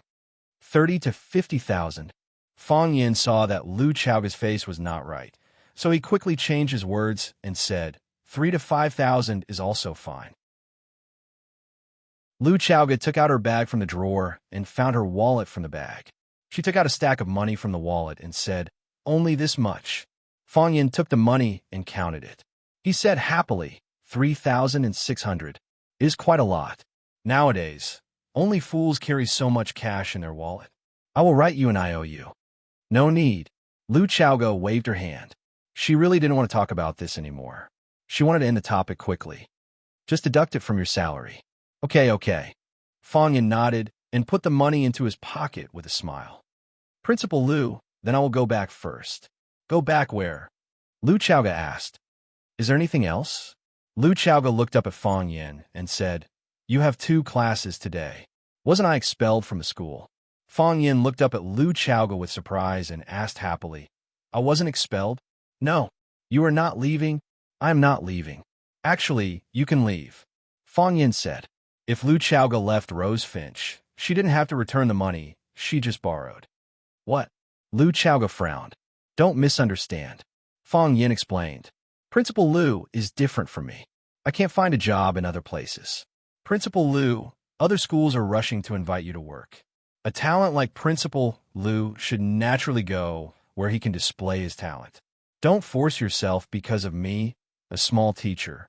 Do you think I said that because I hope you don't have to return the 3,000 yuan after you leave? You look down on me, Fong Yin. I'm afraid that I'll drag down your bright future. Fong Yin. Yes. First, I am not staying because of you. I see. Fong Yin said. The nature of women is that they don't mean what they say. Who said this sentence? Second, in Rose Finch, I can also find a way to display my talent. I don't doubt it at all. Third, cooperate with my work in the future. Of course. I am your person. I know. Fong Yin nodded repeatedly. Principal Lu, why does the school not want me to leave again? Did you help me? Lu Chaoga looked at Fong Yin deeply and said, thank your students. Students? Fong Yin was confused. Wasn't Lu Chaoga helping him? Chapter 32. Coming out of Lu Chaoga's office, seeing the clerk looking at him with a smile, Fong Yin walked over with what he thought was the most handsome step. I'm Fong Yin. Fong means square, and Yin means 2 flames. How should I address you, beauty? My name is Zhang Ming. You can call me Xiao Ming. The clerk said with a blushing face and a smile. You're Principal Lu's secretary? Yes. Usually, I serve Principal Lu, but Director Zheng will also help. When Xiao Ming said Zheng Jing, her expression was a bit unnatural. Obviously, the two didn't get along very well. What happened in the school recently? Something big. Something big that has something to do with me. Yes, you were fired, but you were specially recruited. Yes, that's it. Fong Yin nodded with a smile. Why is that? You really asked the right person, Xiao Ming said proudly. These 2 days I've been with Principal Lu, so I know the cause and effect of the matter. In fact, you were really fired from the school, but after listening to Xiao Ming's explanation, Fong Yin really wanted to thank his amiable and respectable students. He was indeed voted to be fired at the school's high-level meeting, and Lu Chaoga was really ready to give up the position of Rose Finch Secondary's vice principal to find another way out. However, Fong Yin students let Fong Yin return to the school. Lu Chaoga also saw a valuable quality in these students, so she decided to stay. During the days when Fong Yin was away, a lot of things happened in the school. As soon as Fong Yin left, Huang Haoren returned home. He told his father, Huang Wenxiang, what happened in the school. After Huang Wenxiang heard it, he was furious and immediately followed him to Rose Finch Secondary to investigate. After interviewing many students of the 9th class and the people involved in the incident, he wrote an article titled Good Teacher, Bad Teacher, Who Has the Final Say? The article was published in the evening supplement of the Hua Xiao Metropolis Daily. As soon as the article was published in the newspaper, it caused widespread discussion in the society. The teacher in the eyes of the students was a good teacher, but he was dismissed by the school because his teaching methods deviated from the classics. Such an outcome made the parents of the students very dissatisfied. The parents of the drowning girl, Zhu Fong, rushed to the school. Originally, they wanted to cause trouble for the school. But after listening to their daughter's explanation and the intercession of Class 9 students, not only did they not get angry, they even sent a letter of thanks to the school. The letter of thanks arrived, but the person who thanked them was chased away. This was undoubtedly a harsh slap to the school's face. The parents whose children were studying at Vermilion Bird Middle School also inquired about this matter from their children. Listening to the children who had witnessed the poetry recital recounting what happened at that time, and seeing the excitement and envy in their children's eyes, the parents also began to think about whether they could transfer their children to Class 9 or not. The higher-ups of Rosefinch Secondary could no longer sit still. Principal Zhang Xiaofeng personally took the lead and convened a meeting to discuss the recruitment of Fong Yan. However, they had just chased him away and then immediately invited him back. The school's face would be embarrassed, and the person involved would certainly be very unhappy. Therefore, after a fierce bargaining, they decided to give him some compensation, directly skipping the 3-month probation period and becoming an official teacher of Rosefinch Secondary. There was no way to communicate this matter directly with Fong Yan, so Zhang Xiaofeng personally went to negotiate with Lu Chaoga. After agreeing to several of Lu Chaoga's requests, Lu Chaoga also agreed to withdraw her resignation and continue to stay at Rosefinch. Li Mingxiang and his group were the most humiliated when Fong Yan left and came back. They racked their brains to send Fong Yan away, but they didn't expect that they would have to go through so much trouble to invite him back. Has anyone ever told you that you are very good-looking? Fong Yan looked at Xiaoming and asked. Yes. Xiaoming lowered her head. How could this person be so direct? Confessing now. Isn't a little too fast? Since they have all said it, then I won't say it. Fong Yan waved his hand at Xiaoming and quickly ran outside. He wanted to see his students, to see those lovely children. Bastard. Xiaoming looked at Fong Yan's back and gnashed her teeth. The Buick stopped in front of the villa. Zheng Jing pushed open the door and got off. He wiped his hair to make it look more smooth and tidy. He also tidied up the collar of his Chinese tunic suit to make himself look more neat and tidy. Only then did he carefully ring the doorbell of the courtyard. Click! The door opened, and Zheng Jing pushed the door and walked in. An old man in a black suit greeted him. After making an ancient European invitation gesture, he said, "Young master is waiting for you in the backyard." "Thank you," Zheng Jing said gratefully and followed the old man to the backyard of the villa. If you didn't see it with your own eyes, it would be hard to imagine that the backyard of the villa was a huge golf course. Not only this villa, but the backyard of the whole row of villas were all golf courses. They could pick up their clubs and play a few rounds at any time. A man with his back to them was swinging his golf club to hit the ball. He was tall and straight, and his posture was standard. It was obvious that he was an expert in this field. Whoosh! The man swung his club, but the ball didn't move. It was empty.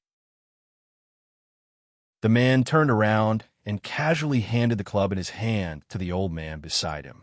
He said with a smile, "Zheng Jing, every time you come over, you affect my performance." Zheng Jing's forehead was full of sweat, and his round body tried to bend down.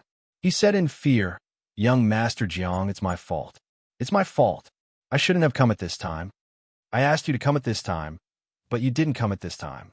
When were you going to come?" The man asked with a straight face. Yes. Young master asked me to come, so I came immediately." Zheng Jing nodded repeatedly. Even he didn't know what yes meant. Jiang Zhulu laughed and patted Zheng Jing's shoulder. He said, "All right, old Zheng, I was just joking with you. What's wrong? Old Zheng, you don't come without a reason. You said you have something to talk to me about. What is it?" "Young Master Jiang, it's like this." Zheng Jing glanced at the old butler beside him and hesitated. "Say it." "Uncle Lu is one of us," Jiang Zhulu said casually. He trusted this old butler a lot. "It's about Principal Lu," Zheng Jing said carefully. "She's too close to a man. I'm worried, The smile on Jiang Zhulio's face was even brighter. "What kind of man?" "Teacher," Zheng Jing said. "A new language teacher in the school." "Teacher?" Jiang Zhulu laughed. "Old Zheng, do you think I should be worried?" I'm not worried. Young Master Jiang, you don't have to worry about anyone, Zhang Jing quickly explained. I think this person is a bit different. Young Master Jiang should pay attention to him. How different? Despicable. Jiang Zhulu looked at Zhang Jing in surprise and asked, what kind of evaluation is that? Young Master Jiang, this is what I really think. How should I put it? If I had to find a word to describe him, the first word I would think of would be despicable. He's really annoying. If that's the case, Jiang Zhulu looked at Zhang Jing with a faint smile. Why should I pay attention to such a despicable person? Maybe men don't like him, but women will probably like this kind of man, right? Zhang Jing said uncertainly. In any case, he didn't like Fong Yin a million times in his heart. Before he came, he was Lu Chaoga's #1 confidant. After he came, not only did he steal his flattering lines, but he also made Lu Chaoga alienate him more and more. Because of him, Lu Chaoga reprimanded him several times mercilessly. He felt that his pride was hurt. Fat people were also human, okay? How uncomfortable would it be for them to treat him like this? Jiang Zhulu looked at Zhang Jing thoughtfully and said, do you think it's possible for Lu Chaoga to fall in love with such a despicable person? Principal Lu did a lot of things for him, Zhang Jing said. Really? Tell me about it. Jiang Zhulu said with great interest. Several times he got into trouble. It was Principal Lu who came forward to protect him. This time he was expelled from the school, but Principal Lu, if you don't finish your sentence next time, don't ever say the second half of it, Jiang Zhulu said. Principal Lu wanted to leave with him. She also said that if he left, she would also leave, Zhang Jing said hurriedly. Old Zhang, that's right. I hate beating around the bush when I speak, Jiang Zhulu said with a smile. He waved to the butler, and the butler immediately gave him the golf club. Jiang Zhulu took the club, clenched it with both hands, and suddenly smashed it towards Zhang Jing's head. Zhang Jing was caught off guard and was attacked. He covered his face and fell to the ground, crying in pain. Jiang Zhulu didn't intend to let him go so easily. He waved the club and hit his face again and again. Zhang Jing held his head with both hands and screamed. Pa! Jiang Zhulu didn't stop until the club flew out of his hand. He took the white silk handkerchief from the old butler and wiped his hands. He squatted down and looked at Zhang Jing's scarred face. He reached out and pulled him up from the ground. He asked with concern, Old Zhang, are you okay? I'm fine. Young Master Jiang, I'm fine, Zhang Jing said with a sobbing tone. It's good that you're fine. I'm just a person with a bad temper, Jiang Zhulu said apologetically. But if you let me vent, it'll be fine. Isn't that right? Yes. I understand. Old Zhang, you're so disappointing. I put you in this position so that you can take good care of Lu Chaoga. What happened? You didn't even tell me that such a big thing happened? Things happened too fast. I didn't have time. How fast? That Fong Yin. He came here 2 days ago. 2 days. The smile on Jiang Zhulio's face froze. 2 days, and Lu Chaoga is leaving with him? Yes. Jiang Zhulu was silent. After a long time, he suddenly asked, Old Zhang, what kind of person do you think I am? A charming person.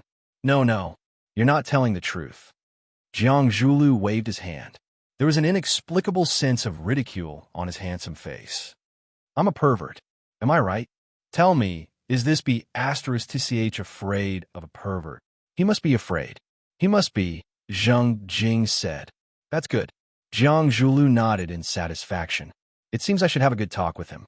I wonder, does this be *tch have a sword that can save his life?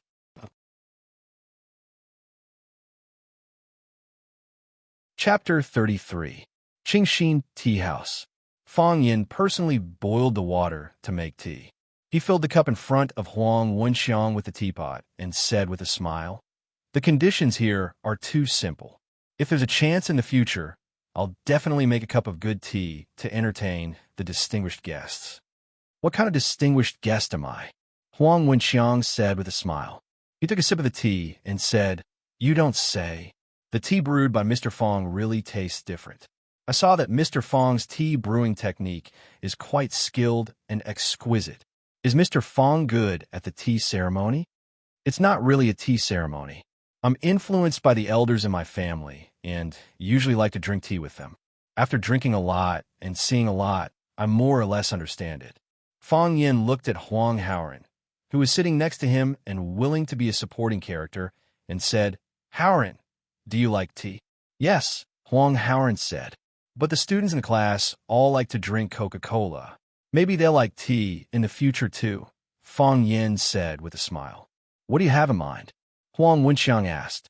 He was a reporter, so he was extraordinarily sensitive to the subtext that could be hidden in every sentence. "I'm going to let them know some knowledge about the tea ceremony," Fong Yin said with a smile. The tea ceremony is the quintessence of huaxia. Brewing tea and drinking it can calm people down, cultivate their character, and improve a person's personal quality and cultural accomplishment. It's a pity to lose such a good thing. It can't be passed down by one person, nor can it be passed down by one family. If a group of people in a country were to pass it down, why would we worry that the tea ceremony of huaxia can't be carried forward? But the tea ceremony technique is not in the scope of a language textbook. If you teach this, aren't you afraid of being expelled from school again? Huang Wenxiang asked doubtfully. Fong Yin did not answer Huang Wenxiang's question. Instead, he looked at Huang Haoran and asked, "Huang Haoran, do you think the students will like the tea ceremony lesson?" "Yes." Huang Haoran's eyes lit up. "I'm sure many students will like it. Do you think this is good for you?" Fong Yin asked again. "Yes," Huang Haoran said. "We're also willing to learn some extracurricular knowledge. We also want to learn things that interest us, but there's too much content in the textbooks and too much extracurricular homework. We don't have the time or the channels, so we can only leave it at that. Actually, the students like these things very much. Why do the dance club and taekwondo club have so many members? Isn't that proof that everyone likes these things?" Fong Yin was very satisfied with Huang Haoran's answer. Only then did he say to Huang Wenxiang, "Because there is no test. As a teacher, he doesn't teach. Is this really for the good of the students?" But now, all the schools are only using fractions. If you delay the students' studies, who says that students who learn the way of tea can't get high marks? Fong Yin retorted. There are a few months in a semester. How many pages are there in a Chinese textbook? If you study hard, a month's time is enough. Why do our students need such a long time to learn? Because they hate studying. Fong Yin gave the answer to this question himself. They spend all day memorizing who was born and who died in what year. This essay represents the author's point of view. This poem expresses the poet's state of mind. The person has been dead for so many years. Who knows what the author's point of view is expressed in the essay? Who knows the poet's state of mind when he writes the poem? Maybe it's a sentence that he forced out while squatting in the toilet with constipation. He gave it a self-righteous interpretation and then told the students that it was the correct answer. Are the people who interpreted it the author himself? Is it the poet himself? Since that was not the case, why did they think that their interpretation was correct? Why can't the students have their own interpretation? Must the students' interpretation be wrong? If every student has their own interpretation, then how can we determine if they get a score? Huang Wenxiang asked. Why does it have to be based on a unified thinking to give score? Fong Yin said helplessly. Literature is art. Art is something that is hard to determine. We rank the students on a scale of 1, 2, 3, 4, 5, 6, 7. The first one is closest to the poet, and the second one understands the poet the best. However, we can't teach any poet. Interesting point. Huang Wenxiang smiled. Do you mind if I organize these words and post them on the Xiao Metropolis Daily? The last essay received a great response from the parents. If we post a second one, it should be able to heat up the topic again. Okay, but don't put my name on it, Fong Yin said. Why? Because how could Fong Yin tell them that he didn't want to be famous because he was afraid that the violent girl, Yi Ro, would suddenly come to him and beat him up? I'm a quiet person. I like peace. I don't like to be influenced by vulgar things like fame and fortune. There aren't many good teachers like you. Huang Wenxiang sighed. No wonder Howard said you're different from other teachers. If I had 40 students, I would want to teach 40 geniuses in different fields, not the same type of talent, Fong Yin said. That's why I'm different from other teachers. Mr. Fong is of noble character and unquestionable integrity. Do you get paid for your essay? Yes. I'll give my payment to Howard to buy a book. No, no, no. The payment is yours. I'll have Howard bring it to you. You're too polite, Mr. Huang. You're welcome, Mr. Fong. There were 2 Chinese classes in the afternoon, so Fong Yin didn't get off work early. When he was sitting in the office reading, Chun Dahai walked in with a teacup in his hand. Mr. Chun, you're here. Team leader Chun, how come you have time to inspect our Chinese team? Old Chun, have some tea. I brought some camellia from my hometown. It's fragrant. Chun Dahai was the team leader of the first-year mathematics team and the homeroom teacher of Class 9. He was on good terms with the vice principal, the dean, and other school leaders. Therefore, he was a good person to suck up to among the ordinary teachers of no rank. Chun Dahai smiled and greeted the teachers. Then he stood in front of Fong Yin and looked down at him. He said, Mr. Fong, these are the leave slips from Zheng Guodong, Chun Tao, and Liang. They're not feeling well, so they asked for leave from me. I told them to go back and rest. After Zhu Fong fell into the water, Zheng Guodong, Chun Tao, and Liang ran to Fong Yin and mocked him. They were so sarcastic that they almost got into a fight with the other students who were on Fong Yin's side. Now that they knew from their family elders that not only did Fong Yin not leave, but he was coming back to be their Chinese teacher again, how could they have the nerve to come to class? It was impossible to find someone to send leave slips on their behalf. Last time they did that, Fong Yin had directly written on the back of the slip, no approval. They couldn't bring themselves to look for Fong Yin to ask for leave. Therefore, they acted on the spot and turned their attention to Chun Dahai. Wasn't Chun Dahai their homeroom teacher? Couldn't they just ask for leave from the homeroom teacher? Fong Yin knew exactly what Zheng Guodong and the others were thinking. He took the leave slips and looked at them. He asked with concern, are Zheng Guodong, Chun Tao, and Liang seriously ill? It's not a big deal, Chun Dahai said with a smile. He thought to himself, Fong Yin, I'd like to see how long you can be so arrogant. It's fine if you offend others, but even Director Zhang's son hates you. How can you have a good life at Rosefinch Secondary? Are they hospitalized? I'll go to the hospital to see them, Fong Yin said. They're not hospitalized. Chun Dahai felt very uncomfortable. How could this person say that? Who would go to the hospital for no reason? I saw that they only asked for 2 classes. There shouldn't be enough rest time, right? Fong Yin looked at the class schedule on the table and said, the first 2 classes tomorrow are my Chinese class, and the whole afternoon the day after tomorrow will be my Chinese class.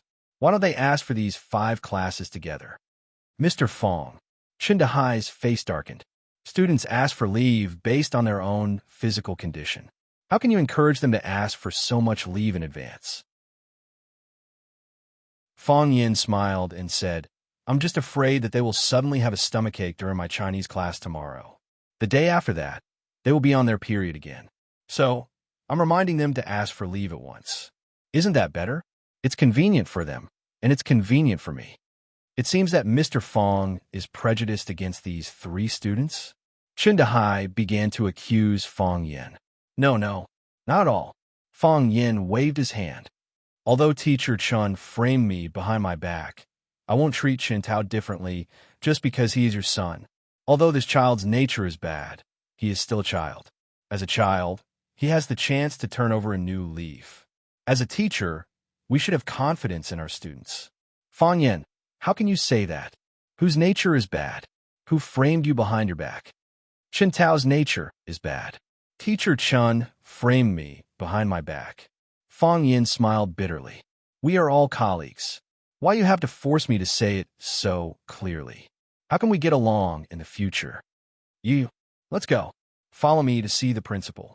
Chun Dahai was about to go crazy because of Fong Yin. He pulled Fong Yin's hand and wanted to take him to see the school's leader. Teacher Chun, don't be so impulsive. Fong Yin comforted him with a gentle voice. The fewer people who know about this, the better. If you make a ruckus like this, everyone will know. It won't be good for you and Chun Tao. Chun Tao is still a child. He can still be saved. Chun Tao is a child, so he can still be saved. As for you, Teacher Chun, there is no medicine that can save him. The other teachers couldn't sit still anymore. They all came over to mediate. Yeah, Teacher Chun, don't be so agitated. Let's talk this out. Fong Yin, you're too much. How can you talk to Team Leader Chun like that? How did Team Leader Chun frame you? If you have the ability, tell us. You have no hair on your mouth, and you're not reliable. I really don't know why the school recruited such a child. I say, everyone. Fong Yin glanced sideways at the teachers from the Chinese literature team and said, I can't stop you from sucking up to me, but don't drag me down with you. I'm also someone with a backer. You all know about Principal Lu Chaoga, right? I'm one of her people. Look, all of you are bullying the weak and fearing the strong. Once I say that I have a backer, all of you are so scared that you don't dare to say a word.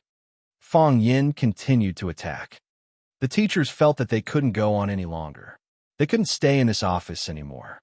Fong Yin, Chen Dehai was so angry that he was trembling.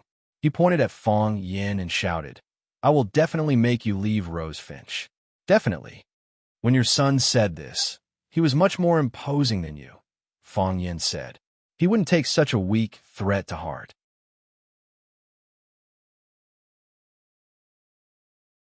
Chapter 34.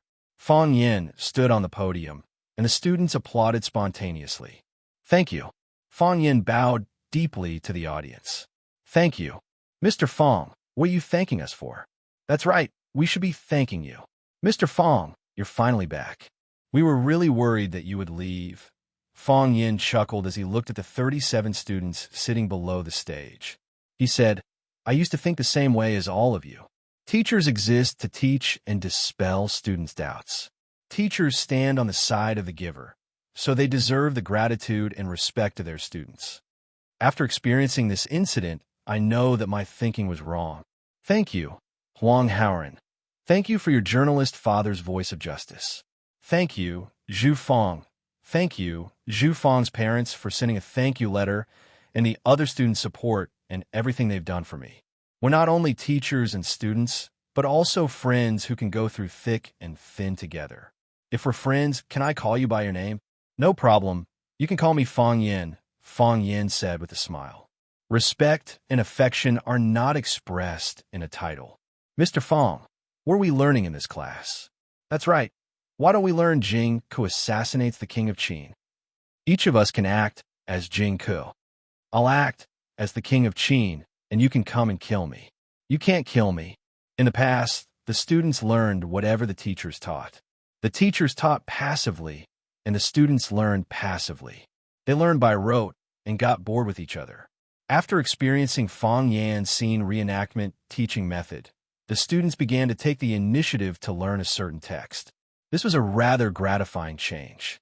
If they could maintain this kind of learning drive, they wouldn't have to worry about their grades. We won't learn anything today, Fong Yin said with a smile. We learned Farewell to Cambridge again by the Sparrow River in the last class. Can you write an essay, Farewell to Sparrow Bridge again, based on that scene?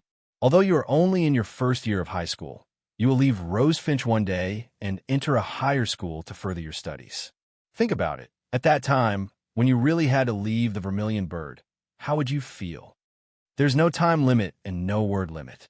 As long as it's the work that you think you're most satisfied with, you can submit it to me as your homework. Once I've collected all of your works, I'll read them out one by one. Then, we'll vote for the 3 best works. The best work will be awarded the title of Outstanding Poet in Class 9, and you'll get an extra mark on your language grade. All right, he could also use this point to exchange for a leave of absence from his language class. If you don't want to listen to me, we don't want to exchange for leave.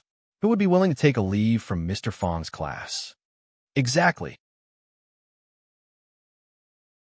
If he wanted to take a leave of absence, he should have taken another class. For example, math class. Everyone, you have to vote for me. My work will definitely be a masterpiece. After joking around for a while, the students began to meditate. Some of the quick-witted ones had already started writing on the paper with their pens. Most of the students lowered their heads and meditated, searching for the aura called inspiration. There were even 2 students who stood up from their seats and paced back and forth in the classroom, but Fong Yin did not bother with them. Artistic creation should have no restrictions and boundaries. Fong Yin moved a chair to the back, leaned against the wall, and dozed off. It's so comfortable to be a teacher.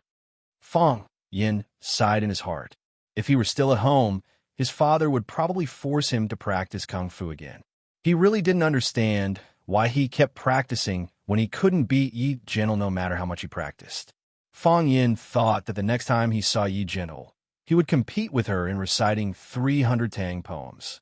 Whoever could recite more would be the winner. In fact, on the day of the duel, when Fong Yin was 18 years old, he also asked Yi Gentle to do the same. Unfortunately, the violent Yi Gentle didn't understand his feelings and beat him until he cried for his parents. She untied his black belt and surrendered, saying that he couldn't do it. Blood debt. Thinking of that embarrassing scene, Fong Yin felt angry. You must pay with blood. Next time, I will throw snowballs at her when I see her. I can't do close combat, but I can at least gain some advantage by attacking from a distance, right? Fong Yin couldn't help laughing when he thought of how he had smashed Yi Gentle's head with a snowball, and how she had cried and begged him for mercy. Mr. Fong. Mr. Fong, wake up! Huang Haoran shook Fong Yin's arm and shouted. Fong Yin opened his eyes and found more than a dozen students gathered in front of him. More students looked at him in surprise, as if they were looking at a yellow-skinned ET. Why are you all looking at me? Fong Yin felt that his face was damaged. I just took a nap for a while. How did I fall asleep? Didn't I ask you to write poems? All of them have been handed in. Huang Haoran pointed at the stack of papers on Fong Yin's chest and said, It was wet with your saliva. What poem, wet or not? Fong Yin grabbed the stack of poems and looked at it. Sure enough, several of them were wet with saliva. It's disgusting. This was his first reaction, but after thinking that it was his saliva, it became easier to accept. How can people dislike themselves? Let me take a look first, Fong Yin said. You guys get to your positions. Mr. Fong, are you okay? Huang Haoran asked with concern. I closed my eyes to think, Fong Yin said. I was too tired last night and accidentally fell asleep. Mr. Fong has been under too much pressure these past 2 days. Huang Haoran explained to the students around him. Everyone, don't disturb Mr. Fong's rest. Understood. Understood. The students looked as if they understood and quietly dispersed. Fong Yin was expelled from the school. If this happened to anyone, they probably wouldn't have the mood to accompany a little girl to a bar to drink and sing. Right? You guys are so good to me. Fong Yin looked at the way they left quietly. His eyes were moist and his heart was sour. I will also treat you guys as treasures in my hands. Fong Yin flipped open the poems that the students handed in. He was furious and shouted, Which idiot wrote a poem without writing his name? Do you think you're Li Bai Du Fu by Ji? You can tell who you are just by looking at your style? Don't make mistakes easily until you reach that step. Teacher Fong Yin. Someone shouted at the door. Hey! Fong Yin looked up, and it turned out to be the school's principal, Zhang Xiaofeng, standing at the door of the classroom. Fong Yin was shocked. A leader like Zhang Xiaofeng actually took the initiative to look for him. Could it be that something happened again? In the past, he couldn't find a horse to flatter. Now that the horse took the initiative to send itself to him, Fong Yin naturally wouldn't miss such a good opportunity. Fong Yin quickly walked out and said fawningly, Principal Zhang, are you looking for me? Teacher Fong Yin wanted to use his own practical actions to teach his students that a man should be like a little brother, soft and hard at the same time. When soft, it was like a sponge. When hard, it was like a nail. Mr. Fong, are you busy? Zhang Xiaofeng asked with a smile. Are you adapting to Rosefinch? Adapt, very adapt. Rosefinch is a place that you don't want to leave once you come. Fong Yin said, If you don't want to leave, then don't leave. Just take root in Rosefinch and cultivate more outstanding students for our Rosefinch Secondary. Okay, I'll listen to the principal. Fong Yin nodded with incomparable determination. If the principal doesn't want me to leave, then I won't leave. Zhang Xiaofeng sneered in his heart. I asked you to leave, but you didn't leave either? It's like this. I'm sending you a student. Zhang Xiaofeng said. A student who can be personally sent by the principal must be a good student. Fong Yin said with a smile. His eyes glanced behind the principal, and there was an instant feeling of amazement. Fang Yin wasn't a person who hadn't seen a woman. Fang Yin wasn't a man who hadn't seen a beautiful woman. However, he still firmly believed that there was such a person in the world, a smile that could shock the immortals, as ethereal as a god. Looking back once, people would be immersed in it for a lifetime. She wore the same white shirt as other students, but on her body, there was a kind of simple yet elegant feeling. The short blue skirt could only cover her knees, and she didn't wear shoes or socks, revealing a smooth and tender long leg. Her long hair was simply draped over her shoulders, and the sunlight casually splashed on her body. However, this was not simple, and this casual was not casual either. She didn't have any intention, and she just easily jumped into other people's hearts. This girl, wasn't she a little too good-looking? Yiqian, this is Mr. Fang. Zhang Xiaofeng turned around and introduced to Qin Yiqian. Fang Yin. The girl took the initiative to extend her small hand to Fang Yin. I'm Qin Yiqian. Yiqian, you have to call him Mr. Fang. Zhang Xiaofeng reminded. The girl smiled sweetly and didn't reply. Zhang Xiaofeng didn't force her and kindly said to Qin Yiqian, Yiqian, I'll hand you over to teacher Fang Yin. If you need anything, just let me know. Okay. Thank you, Principal. Qin Yiqian smiled sweetly. You have to call him Uncle Zhang. Zhang Xiaofeng corrected her seriously. Okay, hurry up and go to class. I won't disturb you. Zhang Xiaofeng looked at Fang Yin and said, Mr. Fang, I'll leave Qin Yiqian to you. She's the treasure of our school. You can't ruin her. Don't worry, Principal. I'll definitely treat her like my own daughter. Fang Yin said. He thought to himself, how could I ruin her? I also have moral principles, okay? As the saying goes, a teacher for a day, a father for life. Fang Yin said that he would treat Qin Yiqian like his own child, but he didn't mean to take advantage of others, although he wasn't a person who didn't like to take advantage of others. You, Zhang Xiaofeng pointed at Fang Yin and left with a smile. I'm not your daughter.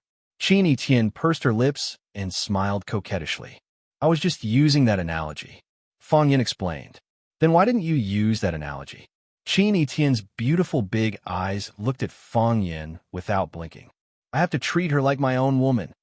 Fang Yin's eyes widened, and his face was full of disbelief. Is she flirting with me? Thank God you're here.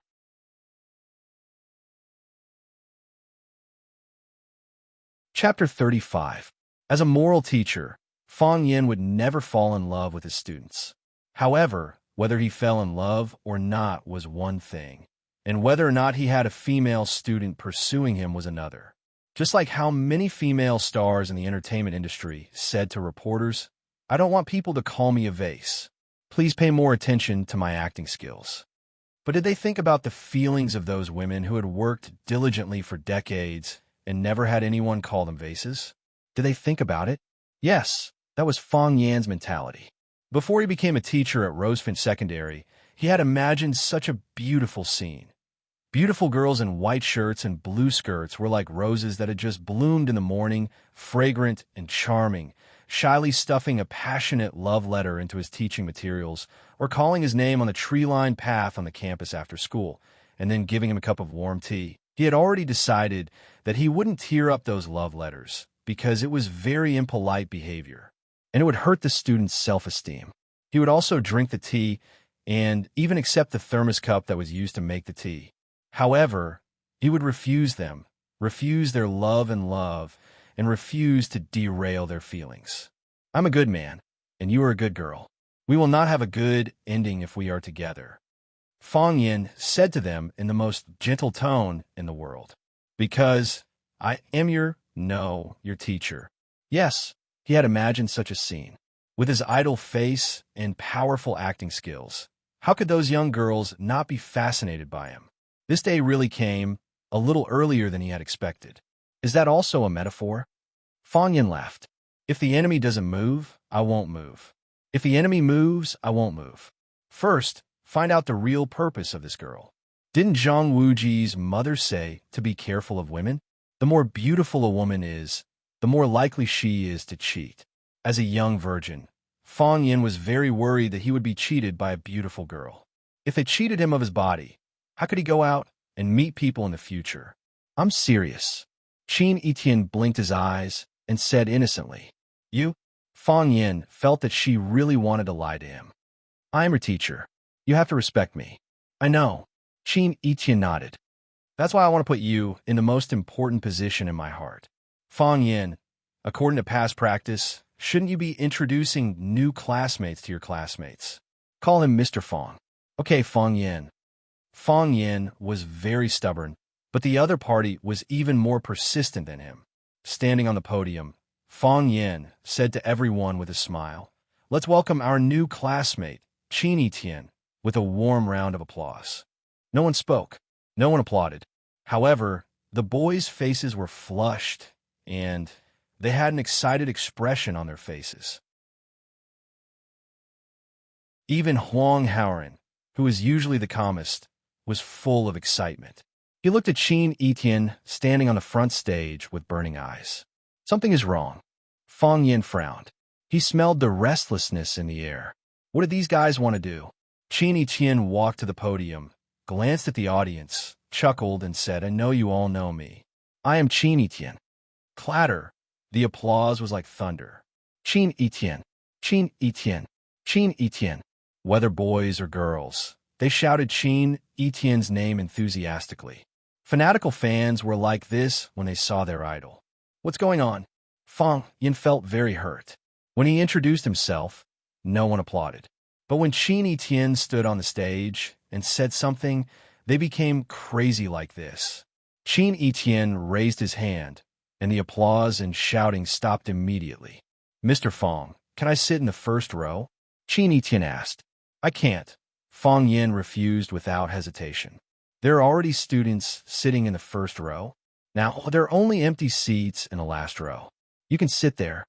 Teacher, I am willing to change seats with Qin Etienne. A boy in the first row stood up and said, Teacher, I am also willing. Teacher, let me change. Not only the boys wanted to change seats with Qin Etienne, but also the girls stood up, which made Fong Yin puzzled. Shouldn't the same sex repel each other? The seat one sits in has nothing to do with age, nationality, gender, or appearance.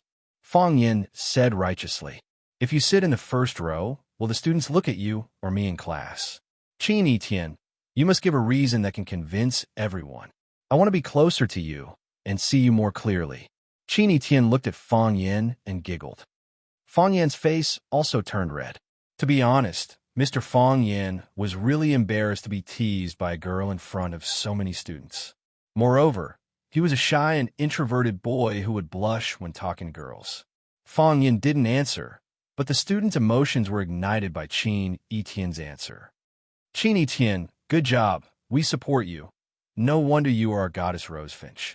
Even the way you pick up men is so powerful and domineering. Qin Etienne, you are so great. I like you. Fong Yin pointed to the back of the classroom and said, Qin Etienne, this reason can't convince me, nor can it convince everyone. In the last row, there's a seat for you there. Qin Etienne smiled and said, One day, you will be willing to let me sit in the first row. After saying that, she turned and walked to the back of the classroom. Her long hair flew in the wind, as if her whole body was covered with a layer of golden light. Wherever she went, the gazes of the students followed her. This was like a superstar suddenly coming back to experience campus life. This was how the students chased after her. Fong Yin felt a little sour in his heart. What's wrong with these guys? They looked at me with such fanaticism before. Apart from her good looks, what knowledge can she bring to them? Fong Yin stood on the podium and said, Student Qin Etienne has just arrived. Let me reintroduce the content of this class. A few days ago, I brought everyone to Sparrow River to learn the poem Farewell to Cambridge Bridge again. In the last lesson, I had everyone write a poem Farewell to Sparrow Bridge again based on the situation. Everyone here, including myself, will leave Vermilion Bird. There will be a day like that.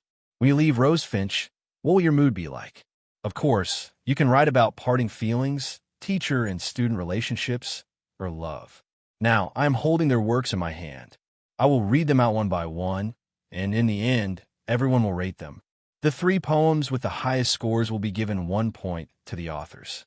Student Qin Etienne has just arrived, so he doesn't need to participate in this evaluation. After saying that, Fang Yin began to read the poem. In the past, students only learned poetry. Who would have thought that they would write poems? Therefore, the poems written by many students were really boring and dry to the extreme. For example, a student named Yi Xiaoyu wrote, "Farewell to Sparrow Bridge again. Sparrow Bridge, I'm leaving. Sparrow Bridge, I'll be back. When you look at my eyes, do you know how deep my love for you is in my heart?" What was even better was, Sparrow Bridge. Sparrow Bridge. The reason why Sparrow Bridge was called Sparrow Bridge was that it looked like a bird. Of course, there was no lack of good works. For example, Huang Haoren, who had a deep foundation in ancient literature, used classical Chinese to write a poem about parting from school and Sparrow Bridge. The words were gorgeous, and the feelings were deep. It was well received by everyone. Zhang Guodong, Chun Tao, and Liang did not come class. When Fang Yin read to number 40, Zhu Fang had finished reciting all the poems. "Okay, now everyone can start a grade." Fang Yin said with a smile. "Find a piece of paper and write down the 3 poems that you think are the best. The one with the most votes will be the excellent poet of our class 9. Wait. Qin Etienne stood up from the back. "Qin Etienne, what's the matter?" "Teacher, I also wrote a few poems. Can you help me take a look?" "How many?" "A few. I have more time." Fang Yin walked to the back of the classroom and took a stack of paper from Qin Etienne. He looked at the poems written in beautiful font and asked, "Did you just write this?" "Yes," Qin Etienne said. "I didn't bring my bag. I borrowed the pen and paper from Ho Xiaolong." A boy sitting next to Qin Etienne smiled honestly, silently proving the authenticity of what Qin Etienne said. "Poems must have feelings. I have feelings," Qin Etienne said. "You took them to Sparrow River to learn farewell to Cambridge again. I stood on the shore and admired it." No wonder she could write a poem in such a short time. She was one of the spectators of Farewell to Sparrow Bridge Again. Thinking back to the bustling scene of people surging on both sides of Sparrow River, mixed with beauties that he didn't notice, Fang Yin felt a sense of heroism. "You want to participate in the selection too? Since I've written it," Qin Etienne said indifferently. "Then enjoy the same treatment as the other students." Fang Yin turned to the podium and said, "The new student, Qin Etienne, also wrote 3 poems. Let's all enjoy it together." Fang Yin cleared his throat and began to read. "You said the light of the drizzle, the distant view of the Sparrow Bridge, then you gently embraced the wind, the deep cover of the rainbow-colored dress you, said the radiance of spring, the green sleeves and the red fragrance, then you closed the West Tower inside." Standing quietly beside Yu Fang, Yin looked at the back of the classroom in surprise and saw Qin Etienne looking at him with a proud face. Clearly, she was very confident in her work. To be honest, Fang Yin wasn't confident that he could write such a beautiful sentence in such a short time. It didn't seem like the writing of a high school student. It was more like the feelings of a woman with countless emotional experiences. How'd she do it? "You said the gentle breeze blew. I lay drunk and pondered, then I closed the doors and windows tightly.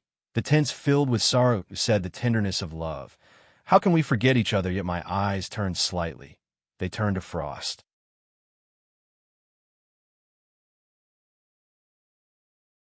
Chapter 36. She was like a little monster that was on a rampage.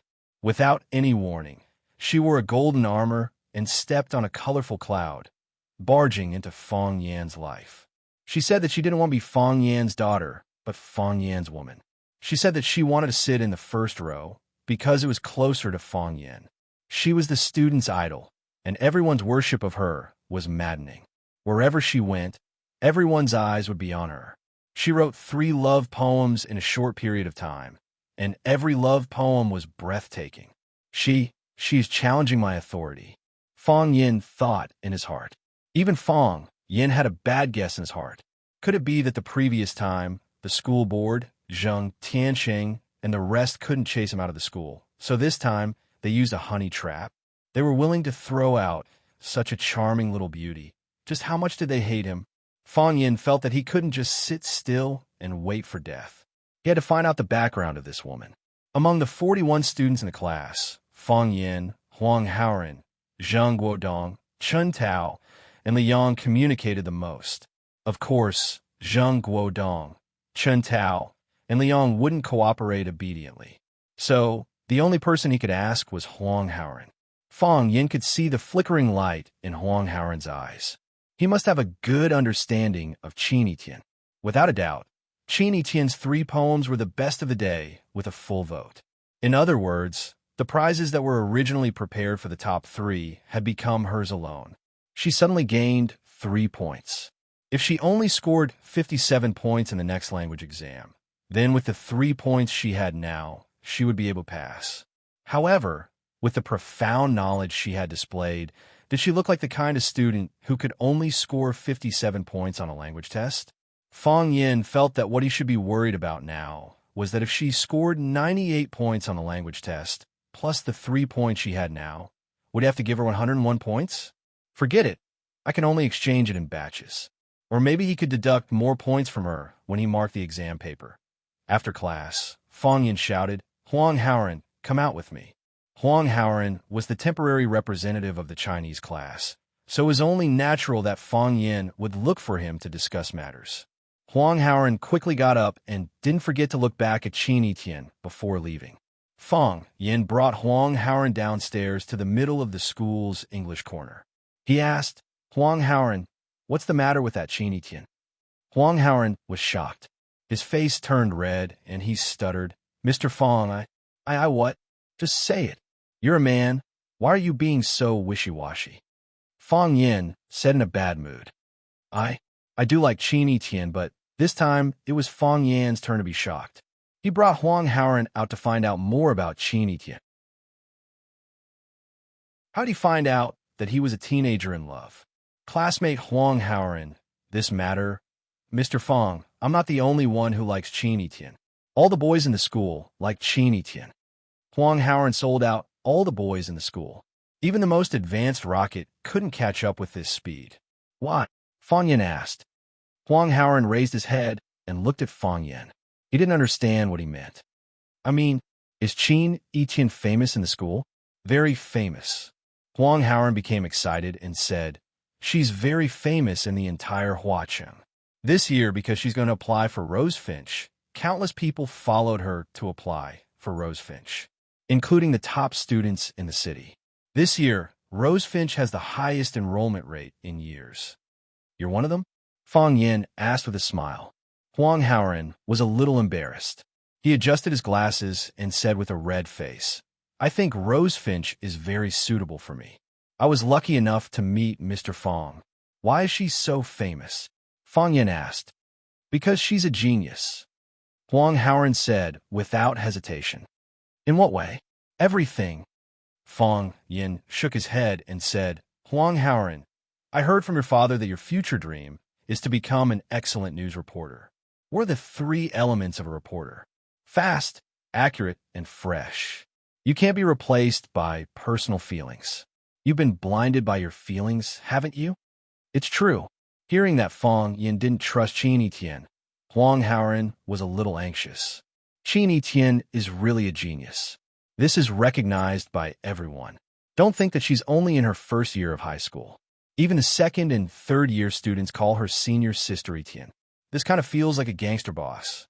Fang Yin thought in his heart. After listening to Huang Haoren's explanation, Fang Yin felt that he should understand more clearly what made Qin Yitian, this student, different from others. He found a stone bench and sat down. Then he patted the seat next to him and said, "Sit down and tell me." Huang Haoren didn't sit down. He stood in front of Fang Yin and said with a smile, "Do you know? Qin Yitian is a legend in the world of elementary school. She studied in No. 1 middle school. No. 1 middle school is the best middle school in Huacheng. The students there all have good grades, and there's a lot of pressure. However, everyone's goal is to get second place, because the first place belongs to Qin Yitian. She studied in our No. 1 middle school for 3 years and was the champion of the whole grade for 3 years.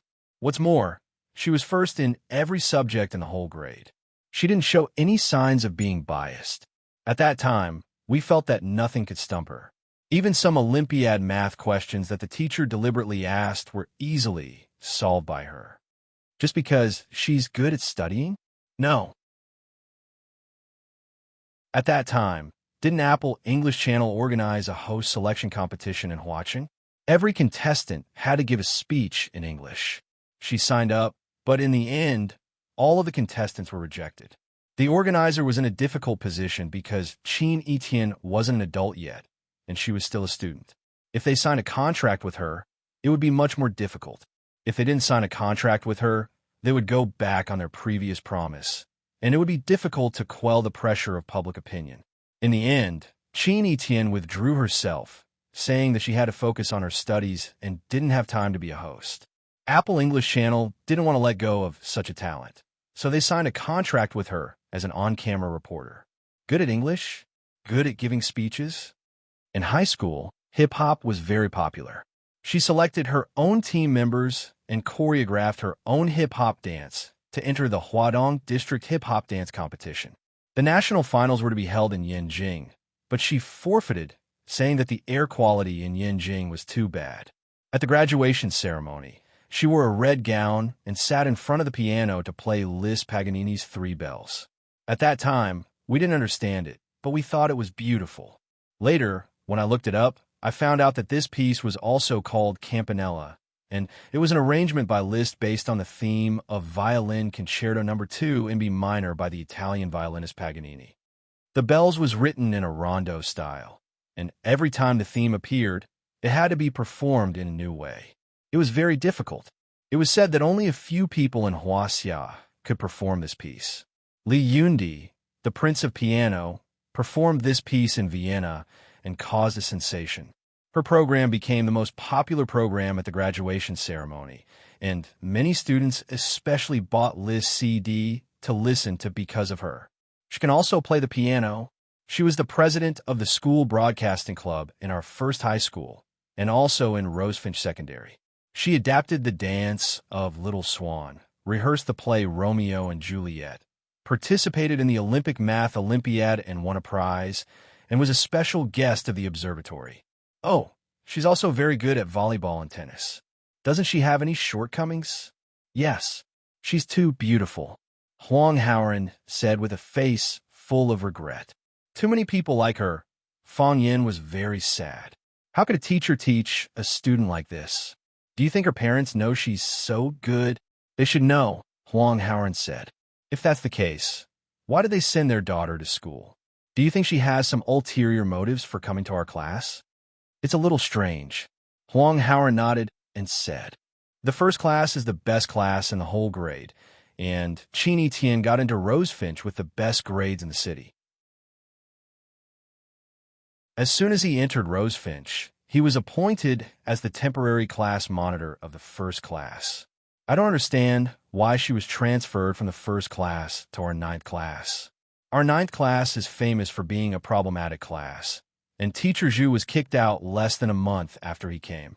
Teacher Zhu? The one before me? Fang Yin asked. Yes, Teacher Zhu is also a good person. Why was he kicked out? They said they found out he was having an affair with a girl. How is that possible? Teacher Zhu just came here. How could he have an affair with a girl? Did he offend someone? I'm not sure. Huang Haoran shook his head. Fang Yin had doubts in his heart, but it was not convenient for him to ask. After all, Huang Haoran was just a student, and it was impossible for him to know too much inside information. You just said that Chin Etienne was specially transferred from the first class, the best class in the whole grade, to our 9th class? Yes.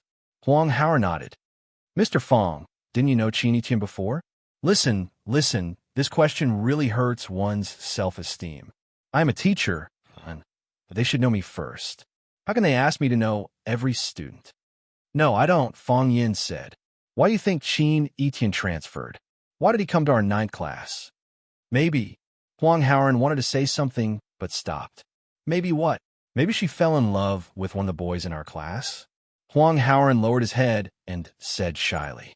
Fang Yin looked at Huang Haoran with gentle eyes and said earnestly, Huang Haoran classmate, students still have to focus on their studies. Huang Haoran widened his eyes and looked at Fang Yin and said, Mr. Fang, I thought you wouldn't say this. Yes. Fang Yin nodded. I will tell your parents.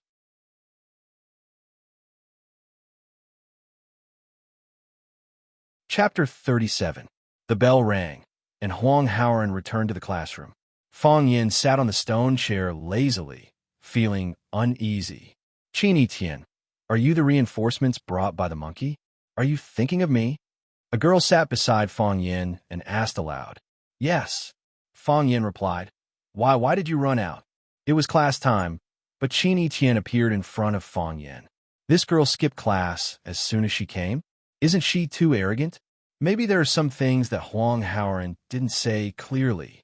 Qin Tian said. I didn't ask him anything. Fang Yin hurriedly explained. What's wrong with this girl? Does she think she can understand everyone's mind? Did you notice that there's a sign on your head that says, you're trying to expose yourself? Qin Tian asked. That's right. Confessing without being pressed is exactly what people like you are. Okay. Fang Yin was too lazy to hide it. What didn't he say clearly? I have an agreement with Rosefinch Secondary that I can attend all the teachers' classes if I want to, and I can leave and leave freely if I don't want to, Qin Tian said. He doesn't know this, and you definitely don't know this. You're so arrogant. What do you want the teachers to think? That's their business. Qin Tian smiled. They'll feel a little uncomfortable in the short term, but they'll get used to it after a long time. If you can't change others, then work hard to change yourself. Fang Yin looked at Qin Tian's almost perfect side profile and said, I don't understand. Why did you transfer from Class 1 to Class 9? For you, what's the difference between Class 1 and Class 9? In other words, isn't Class 1 more suitable for you than Class 9? When you brought the students of Class 9 to the Sparrow River to learn farewell again, I happened to be sleeping in the grass by the river. You're the first one to come out and stand on Baldy's broken ship. At that time, the sun was bright, and you were covered with a layer of gold. You read poetry, and you make gestures. She looked a little silly and a little sad. I felt like I was hallucinating. I couldn't tell if this was reality or a dream. So you decided to follow a great teacher like me? Fang Yin couldn't help but feel proud. It seemed that a farewell to Sparrow Bridge again had made him an instant hit in Rosefinch Secondary. He had to work harder and bid farewell to Sparrow Bridge School a few more times. Qin Tian shook his head and said, You can't teach me. Fang Yin swore on Yi Ro's honor that if this woman wasn't a woman, he would jump up and beat her up. What do you mean you can't teach me? Why can't I teach you? Do you mean to say that you are more powerful than the teacher? It's fine if you're more powerful than other teachers, but can you be more powerful than me? The reason I came here is... Qin Tian bit his lip and said very frankly and directly, I have a premonition that I will like you. Is this a confession? It must be. Qin Tian, don't joke about this kind of thing with the teacher, Fang Yin said angrily. Fang Yin, you don't have to test me. Qin Tian looked at Fang Yin with certainty. Without any shyness or evasion, he said, That's what I think. I never need to hide myself. I am your teacher, Fang Yin said. So what? Qin Tian said disdainfully, as if he didn't care about Fang Yin's identity as a teacher at all. Are there any cases of teachers and students falling in love and marrying each other in history? Besides, I just feel that I will like you. I just feel that you are a little different from other boys. Whether I will like you or not depends on your performance and what I see with my eyes, Qin Tian said indifferently. This feeling will become stronger and stronger, or it may become lighter day by day. Who knows? Just for this, you deliberately changed classes? Fang Yin felt that it was difficult for him to understand the psychology of girls nowadays. What were they thinking? Love. Qin Tian looked up at the sky and said softly, Although I don't think it is very important, isn't it good to experience the feeling of falling in love? Sorry, Fang Yin said. I don't have time and obligation to accompany you to experience it. Qin Tian giggled. What are you laughing at? Fang Luo was a little angry. Fang Yin, how do you know that you won't like me? I will definitely not like you. Is that so? Qin Tian clapped his hands and stood up, saying, Fang Yin, While I am watching your performance, you should also watch me. There are some things that you can't control. At that time, you will know that the identity of a teacher is really not worth mentioning. Qin Yiqian waved his hand at Fang Yin and said, Fang Yin, see you in the next class. Call me Mr. Fang. No, Qin Yiqian refused. I won't call you Mr. Fang. Because I can't teach you? That's not true. The teachers of class 1 can't teach me either, but I am still willing to give them enough respect. Qin Yiqian turned around and explained this matter seriously with his delicate and flawless face. I won't call you teacher. We are in an equal relationship. If I call you teacher, it will only widen the distance between us. Huang Haoran told you that I am not stupid, right? This kind of multiple choice question is not difficult for me. After saying these words, Qin Yiqian held his head high and swaggered away like a proud little swan. Fang Yan's whole body was lying on the stone chair. He pulled out a green foxtail and put it into his mouth, saying with a sneer, Qin Yiqian, you dare to provoke my dignity. I am really King excellent. After school in the afternoon, it was the most crowded time of the school gate. Of course, Fang Yin couldn't squeeze the school gate with the students, so he got off work early. Fang Yin now had the teacher certificate of Rosefinch Secondary. He pinned the certificate to the chest of his clothes and proudly walked past the envious eyes of the security guards at the gate.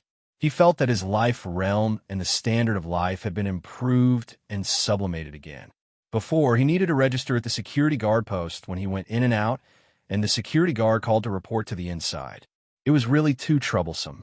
Soon, Fang Yan's good mood turned bad, because as soon as he walked out of the school gate, he was surrounded.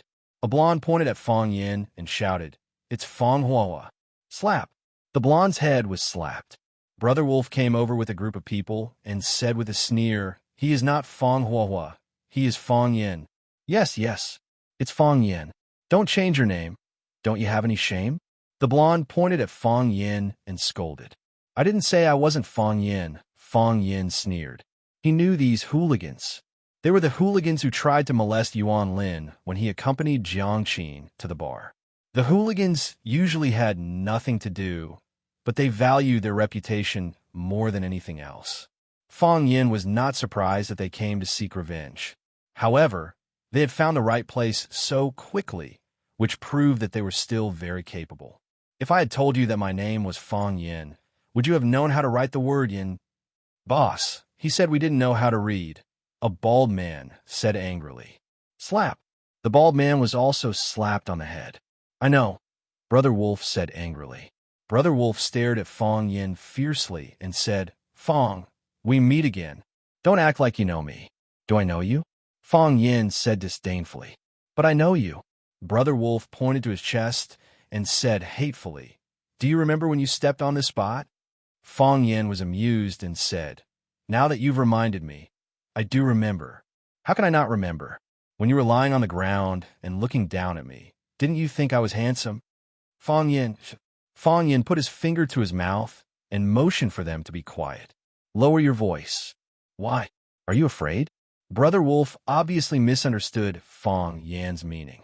Afraid that we will make things worse and affect your reputation? Afraid that you can't keep your job? Brother Wolf was very proud. Yes, we are here for this goal. You hurt me, and you want to laugh it off? There are no doors or windows. You think too much. Fang Yin waved his hand. Your voice is so loud that people will misunderstand that I am as uncultured as you. What is that saying again? A person's opponent determines a person's achievements.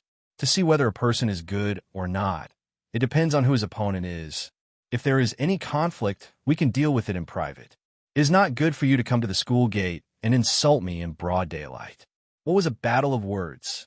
After being a gangster for so many years, Brother Wolf finally understood the power of these 4 words.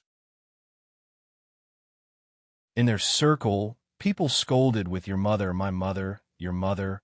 It was direct, but it was like scratching an itch through one's boot, because these words were too familiar to them. Usually, if they did not mention their mother, they would feel like there was no chili in their meals, no hair gel in their hair, no coquettish women in the bar. They always felt that something was missing. On this day this year, at this moment, The man standing in front of her didn't say a single vulgar word. He didn't mention father or mother, but why did he make her feel suffocated? She had the urge to chop him into meat paste and knead him into a meatball. Brother Wolf wanted to say something in response, or perhaps say something more powerful and hateful. However, his face was red, the muscles on his cheeks kept twitching, his eyes were red, and tears were about to come out, but he could not say a word. For the first time, he felt that it was such a stupid decision to quit school early. Uncultured, it was terrible.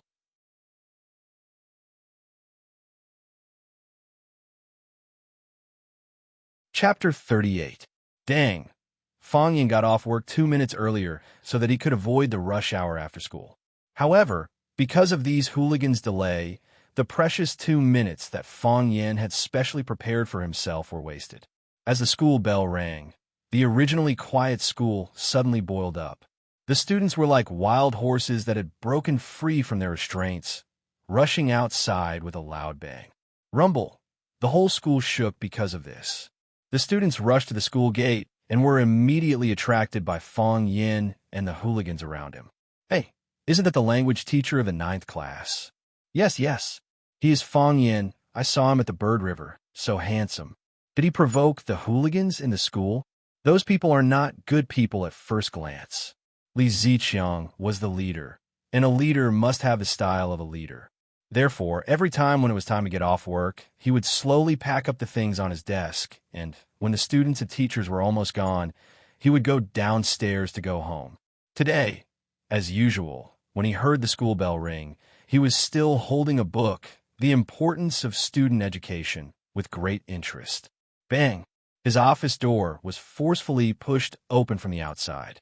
Before he had time to get angry, a young teacher had already said anxiously, "Dean Li, someone is causing trouble at the school gate. They've blocked the school's main gate." Someone is causing trouble? Li Ziqiang stood up with a whoa. He was the school's dean and also in charge of the school's security. Where's the security department? Didn't they send someone out to deal with it? Dean. A big man in a security uniform trotted in and said, "Dean, I'm here." "Zhao Adaju, what are you doing?" "Something happened outside the school. Why didn't you send someone to deal with it?" "What are you doing here?" "Dean, don't be agitated." Chun Dahai, the head of the first-year mathematics group, slowly walked into the office and said with a smile, "I asked Chief Zhao to come with me. I think it's better to report this matter to the dean first." "Old Chun, what's going on?" Li Ziqiang asked doubtfully. Chun Dahai looked at the young teacher who broke in first and said, "Little Chung, you get off work and go home first." "Okay, Teacher Chun," the young man answered and tactfully closed the door. He knew that he didn't need to participate in the following meeting. "Old Chun, what's going on?" Li Ziqiang looked at Chun Dahai and asked, "Director, do you know who those hooligans are blocking outside?" Chun Dahai asked with a smile. "Isn't he our student?" Li Ziqiang asked. "Bah, what kind of student is he?" Chun Dahai said viciously. "It's that bastard Fang Yin. I don't know what kind of person he provoked outside, but now that they've come to seek revenge, he'll have a taste of his own medicine later." "Fang Yin?" Li Ziqiang asked. He immediately understood why Chun Dahai brought the security chief to see him. It was said that a useless scholar was a scholar. If the scholar were to use his evil thoughts, he wouldn't be someone that an ordinary person would be able to handle. "Yes, it's him." Chun Dahai laughed coldly. "Director Li, for a teacher like this, I don't think there's a need to ask Section Chief Zhao to help him out, right? Wasn't he very capable? Then let him deal with it himself." Li Ziqiang pondered for a moment and said, "Nothing will happen, right? After all, this is the school's entrance. If something happens, I'm still in charge of the school's safety. I don't want to be stained with the stench of *T. "Director Li, don't worry," Zhao Zhu said with a fawning face. "I've already asked Little Yang and Little Huang to keep an eye on him. When those hooligans are almost done with their revenge, they'll go out in time to protect our Rosefinch secondary teacher. Don't worry, he won't be in big trouble." "That's good." Li Ziqiang was relieved. "I'm quite satisfied with Little Zhao's work. That's also because of Director Li's good teaching," Zhao Zhu said flatteringly. "Then we'll just watch now? Watch. When the hooligans beat him up, Then we'll come out and rescue him. Then we'll hold him accountable for seducing the evil forces outside the school. Old Chun, seducing is a good word. That's true. We're in the field of education. Our words and actions should be based on the integrity of an educator. The three looked at each other and laughed. Zheng Jing knew that Lu Chaoga was prejudiced against him, but he couldn't do anything to change it. He was a spy sent by that person. He knew that, and so did Lu Chaoga. Think about it. Who would want to have a good relationship with someone who watched their every move all day long? Therefore, Zheng Jing was more careful when facing Lu Chaoga. Knock, knock. He stood at the door and gently knocked on Lu Chaoga's office door. Come in. Lu Chaoga's voice came from inside. Zheng Jing pushed the door open and said anxiously, Principal Lu, something happened to teacher Fong Yin. Lu Chaoga was standing by the window, trimming a potted plant. After listening to Fong Yan's but thinking theory, she put her heart into it. She realized that potted plants were like flower arrangements. They indeed required emotional investment. In that case, your state of mind would be different, your goals would be different, and the artistic enjoyment you'd receive would be different. It had to be said that although Fong Yin was young, he still had some skill in artistic appreciation. Hearing Zheng Jing's words, her first reaction was to frown and ask, what happened again? Zheng Jing heard Lu Chaoga use the word again and understood that Lu Chaoga had a deep dislike for the troublemaker. Indeed, anyone who met such a troublemaker would have a headache. Wherever he went, he would stab people. No matter how useful he was, he couldn't be used. Look at how many things had happened in the past few days. She was secretly happy, but she didn't show it at all. I'm not sure. It seems that he was surrounded by a group of hooligans at the school gate. The students are staring at him. I'm afraid they'll make a move. Make a move. Lu Chaoga threw the scissors on the windowsill and said, Go out and see. Brother Wolf, are you okay? Brother Wolf, how are you? This kid has a bad mouth. Brothers, hit him with a brick. Shut up. All of you, Brother Wolf roared. He felt that his little universe was about to explode, and he also felt that his heart, liver, and lungs were about to explode. The hooligans immediately shut up. They were still very disciplined. In this aspect, he was even better than some students. Fong Yin. Brother Wolf stared at Fong Yin, and his voice had a choking smell of gunpowder. He was forcing himself to endure, otherwise he would have rushed up and been beaten to death by Fong Yin. Go ahead. I'm listening, Fong Yin said. Why did you lie? Lie? You said you were a math teacher at No. 1 middle school. You lied to us, Brother Wolf said angrily. As a man, he would beat and scold others.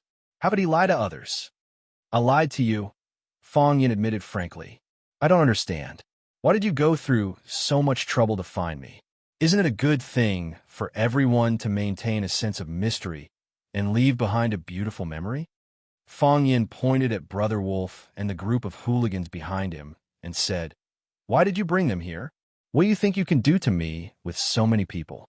You can't beat me in a fight, you can't beat me in a scolding, and you can't scare me. Do you want to disgust me to death? If I were you, I would hide far away and never see you again.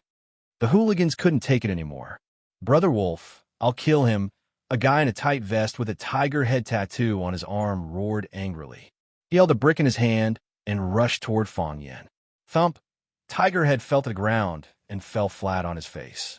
The brick in his hand flew out and smashed toward the students who were standing behind Fong Yin. Some students exclaimed. Whoosh! Fong Yin took a step back and then took another step forward. The brick was already in his hand. He moved so quickly that many people couldn't see what had happened.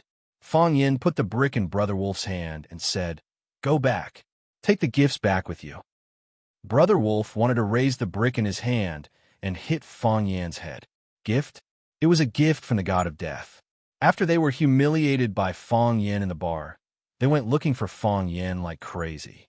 They looked for No. 1 high school, No. 2 high school, No. 2 high school, No. 3 high school, and finally found him in Rosefinch Secondary, only to find that they couldn't do anything to him. Rush up and let him beat them up again. Your weakness is stupidity, but your strength is fear of death. Fong Yin seemed to know Brother Wolf's mentality very well. He stared at him sharply and said, Fear of death is a good habit. Only those who are afraid of death will not die. The muscles on Brother Wolf's face twitched, and he whispered, I didn't want to fight. I just came over to say hello to you. He waved to his underlings and shouted, Let's go. Thus, the gangsters turned around and left. Fong Yin smiled and waved to the students around him. He said, They admire my talent and want to ask me to be their tutor. How can I have the time? I can only refuse regretfully. Everyone has a positive heart, and gangsters are no exception. I am very pleased that they have the spirit and desire to learn. We can't deny a person's ambition because of his identity. If all the idle people in society could be like them, how harmonious and beautiful our world would be. Clap, clap. The students applauded enthusiastically. Don't clap, don't clap. This is what I should do. Fong Yin smiled modestly. Who asked me to be a glorious and great teacher?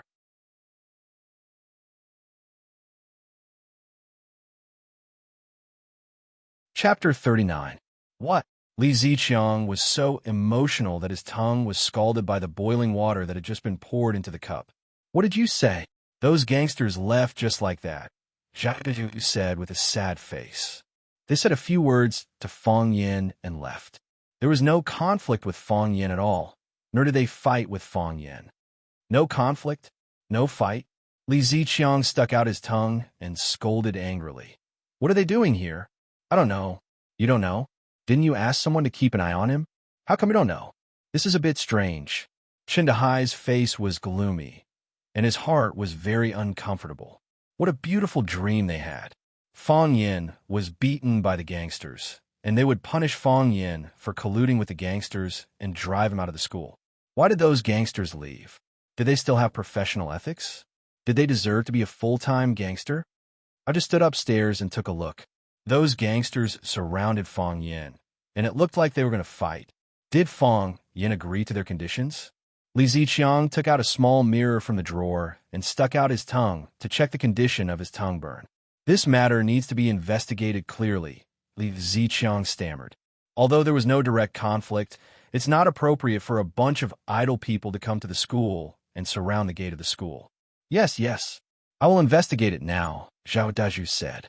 After Zhao Dazhu turned and left, Chen Dehai walked in front of Li Ziqiang and said, Director, this kid's luck is really good. There was no conflict, so I can only reprimand him a few words. I'm afraid it's not easy to use this excuse to fire a formal teacher. Let's put it aside first. Li Ziqiang waved his hand and said, Dehai, I know you and Fong Yin have a conflict. However, let's put this matter aside first. The reporter's report is still there. If it is too obvious, it will make us look inferior. Director, I understand. I don't have any personal conflicts with him. I just feel that this matter can't make Director Zheng feel uncomfortable. Am I right? Chen Dehai said with a smile. Li Ziqiang nodded and said, Don't worry. With us around, he won't have an easy time in Rosefinch. Mr. Fong, are you all right? Mr. Fong, even a little hooligan wants to hire you as a private tutor. You're too amazing. Mr. Fong, is that man Brother Wolf? He's very famous on West Street. Fong Yin dismissed the students who surrounded him and asked about his well-being. Just as he was about to walk to the bus stop, someone shouted from behind, Fong Yin. Fong Yin turned around and saw Vice Principal Lu Chaoga standing not far away, looking at her. As expected, this woman was alarmed as well. Fong Yin walked quickly to Lu Chaoga and said, Principal Lu, did this also alarm you? The entire school has been alerted, Lu Chaoga said with a cold expression. This guy, can't you just calm down for a bit? You've only been here for a few days. Do you know how much trouble you've caused? Actually, it's not a big deal.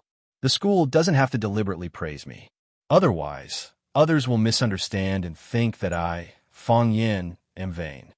Fong Yin said embarrassedly. Besides, they wanted to hire me as a private tutor, but I refused. I'm now an official teacher of Rosefinch Secondary. My heart is completely on the students of Rosefinch Secondary. How can I have the time and energy to teach them? Lie. Fong Yin nodded. However, you can't think that I'm a profiteer just because I refuse them. As long as a hooligan is motivated, he's also a motivated hooligan. This reason is still acceptable, right? Come with me, Lu Chaoga said. After that, she turned around and walked away. Fang Yin followed behind her, appreciating the graceful movement of her waist. At the corner of the street opposite Rosefinch Secondary's entrance, a black Mercedes-Benz MPV was parked. The car's glass was pitch black, so people couldn't see what was happening inside. Thump, thump. The man's fingers rhythmically tapped on his thigh. With a gloomy expression, he said, "Looks like things are more serious than we thought."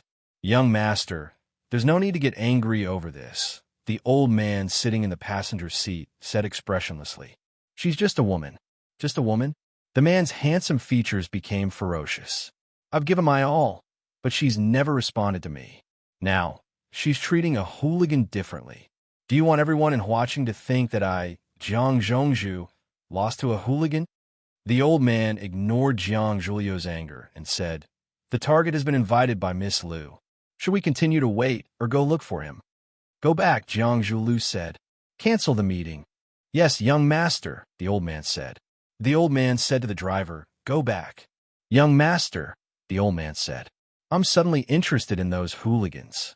Jiang Zhuliu's body softly leaned against the seat. His entire face was hidden in the shadows of the car. He said coldly, "Bring them to me." "Young master, they're just a few pieces of trash. They'll dirty their hands. They're not worth it. No matter how mature a man is, he'll still have the temperament of a child," Jiang Zhuliu said with a smile. "I just want to play with the mud. Maybe it'll be interesting. But you're right, they're just a few pieces of trash. It's not scary to dirty their hands, but they'll stain their bodies. Uncle Liu, talk to them." "Yes, young master." "Young master," the old man replied. Rosefinch Secondary occupied a large area. Not only did it have a teaching area, office area, student living area, student activity area, but it also had a teacher's dormitory. The teacher's dormitory and the teaching area were separated by a wall. In the middle of the wall, there was a small door. The teacher could go home or go to class freely through the small door. The dormitory was shaded by trees, with red walls and green tiles. There were rockery, ponds, and pavilions. It was very comfortable. The environment and facilities here were more complete than some high-end residential areas. When Fang Yin first arrived, he had offended the son of the school director. Therefore, the school's logistics department had no intention of assigning him a dormitory. Later, when he became a permanent student, everyone pretended to forget about it. Therefore, this was his first time entering the teacher's dormitory. "The environment is really nice," Fang Yin praised. It was said that private schools were rich, and this was not a lie. Lu Chaoga didn't say anything. She walked straight ahead and stopped in front of a small courtyard with red walls. She took out the key from her bag, unlocked the door, and walked in. She didn't close the door. Naturally, she wanted to invite Fang Yin in for tea. Fang Yin strode over the threshold, turned around, and locked the courtyard door. Lu Chaoga turned around, frowned, and said, "Why did you lock the door?" Fang Yin was stunned. He replied, "To protect your safety. I'm so king smart." Fang Yin said to himself in his heart, "I don't need you to protect my safety," Lu Chaoga said coldly. "As a man, I'm duty-bound," Fang Yin said with a serious expression. Lu Chaoga didn't bother to argue with him on this topic. She turned around and opened the door of the house. A delicate fragrance came to her face. This was a row of 3-tile roofed houses with a separate door and courtyard. It was like a small villa hidden in the school park. The courtyard was well lit, and a large number of potted flowers were planted on the eaves. The unknown flowers were in full bloom. There were red, yellow, purple, and brilliant red flowers. The tempting fragrance was silently emitted by these beautiful elves. Perhaps because the door of the room hadn't been opened for a long time, the fragrance of the flowers in the room hoarded. As soon as the door was opened, it couldn't wait to roll out.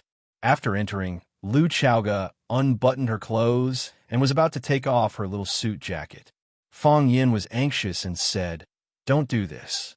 I'm not a casual man." "What did you say?" "According to international practice, shouldn't we have a glass of red wine first?" Fang Yin carefully put forward his personal opinion. He really didn't have much experience in this kind of thing. He just saw some similar plots from a few unconventional novels and TV movies to use as reference. Lu Chaoga was too lazy to talk to him. She took off her suit jacket and hung it on the hanger in the corner of the courtyard. Then she wore a slim white shirt and went to open all the windows in the room. A lot of fresh air rushed in, and the rich fragrance of the flowers in the room was slowly diluted. Mr. Fong Yin felt very regretful. It turned out that taking off clothes was for work, not for pleasure. Lu Chaoga went to the kitchen to boil water and made 2 cups of tea. Then she sat on the sofa in the living room, looked at Fong Yin, and asked, "What's going on? Didn't I just explain it? Do you think I'll believe it?" "No," Fong Yin said. "That excuse is enough to cover up their accusations and attacks on me, right? I didn't have any conflict with them. I have to understand more clearly. To avoid them finding more loopholes and catching us off guard." Lu Chaoga held the teacup and said with a serious face, "I don't like to fight a battle I'm not sure of winning." Fong Yin hesitated for a moment and said, "It seems that I can only tell you the truth. In fact, the truth of the matter is like this. Yesterday, when I came home from school, I passed by the entrance of a bar and saw them molesting a little girl. The girl was obviously a female student. At that time, there were 2 villains fighting in my mind. The villain called B said, 'Let's go, let's go. It has nothing to do with you anyway, and that girl is not your student.' The villain who is worse than B said that he would break his head and bleed if he encountered a hooligan. The villain who is worse than Beast was beaten to death by the villain who is worse than Beast. So I went up to stop a malicious harassment incident. So they want to retaliate. They were originally prepared to retaliate. But the moment they saw me, they suddenly felt that it was intolerable to treat a teacher who was filled with a sense of justice and serve the students wholeheartedly like this. Everyone shook hands, thanked each other for their hard work, and went back. Do you think I believe you?" Lu Chaoga asked expressionlessly. Fong Yin seriously looked at Lu Chaoga's snow-white delicate face and clear and charming eyes. He grinned and said, "I think you're really beautiful."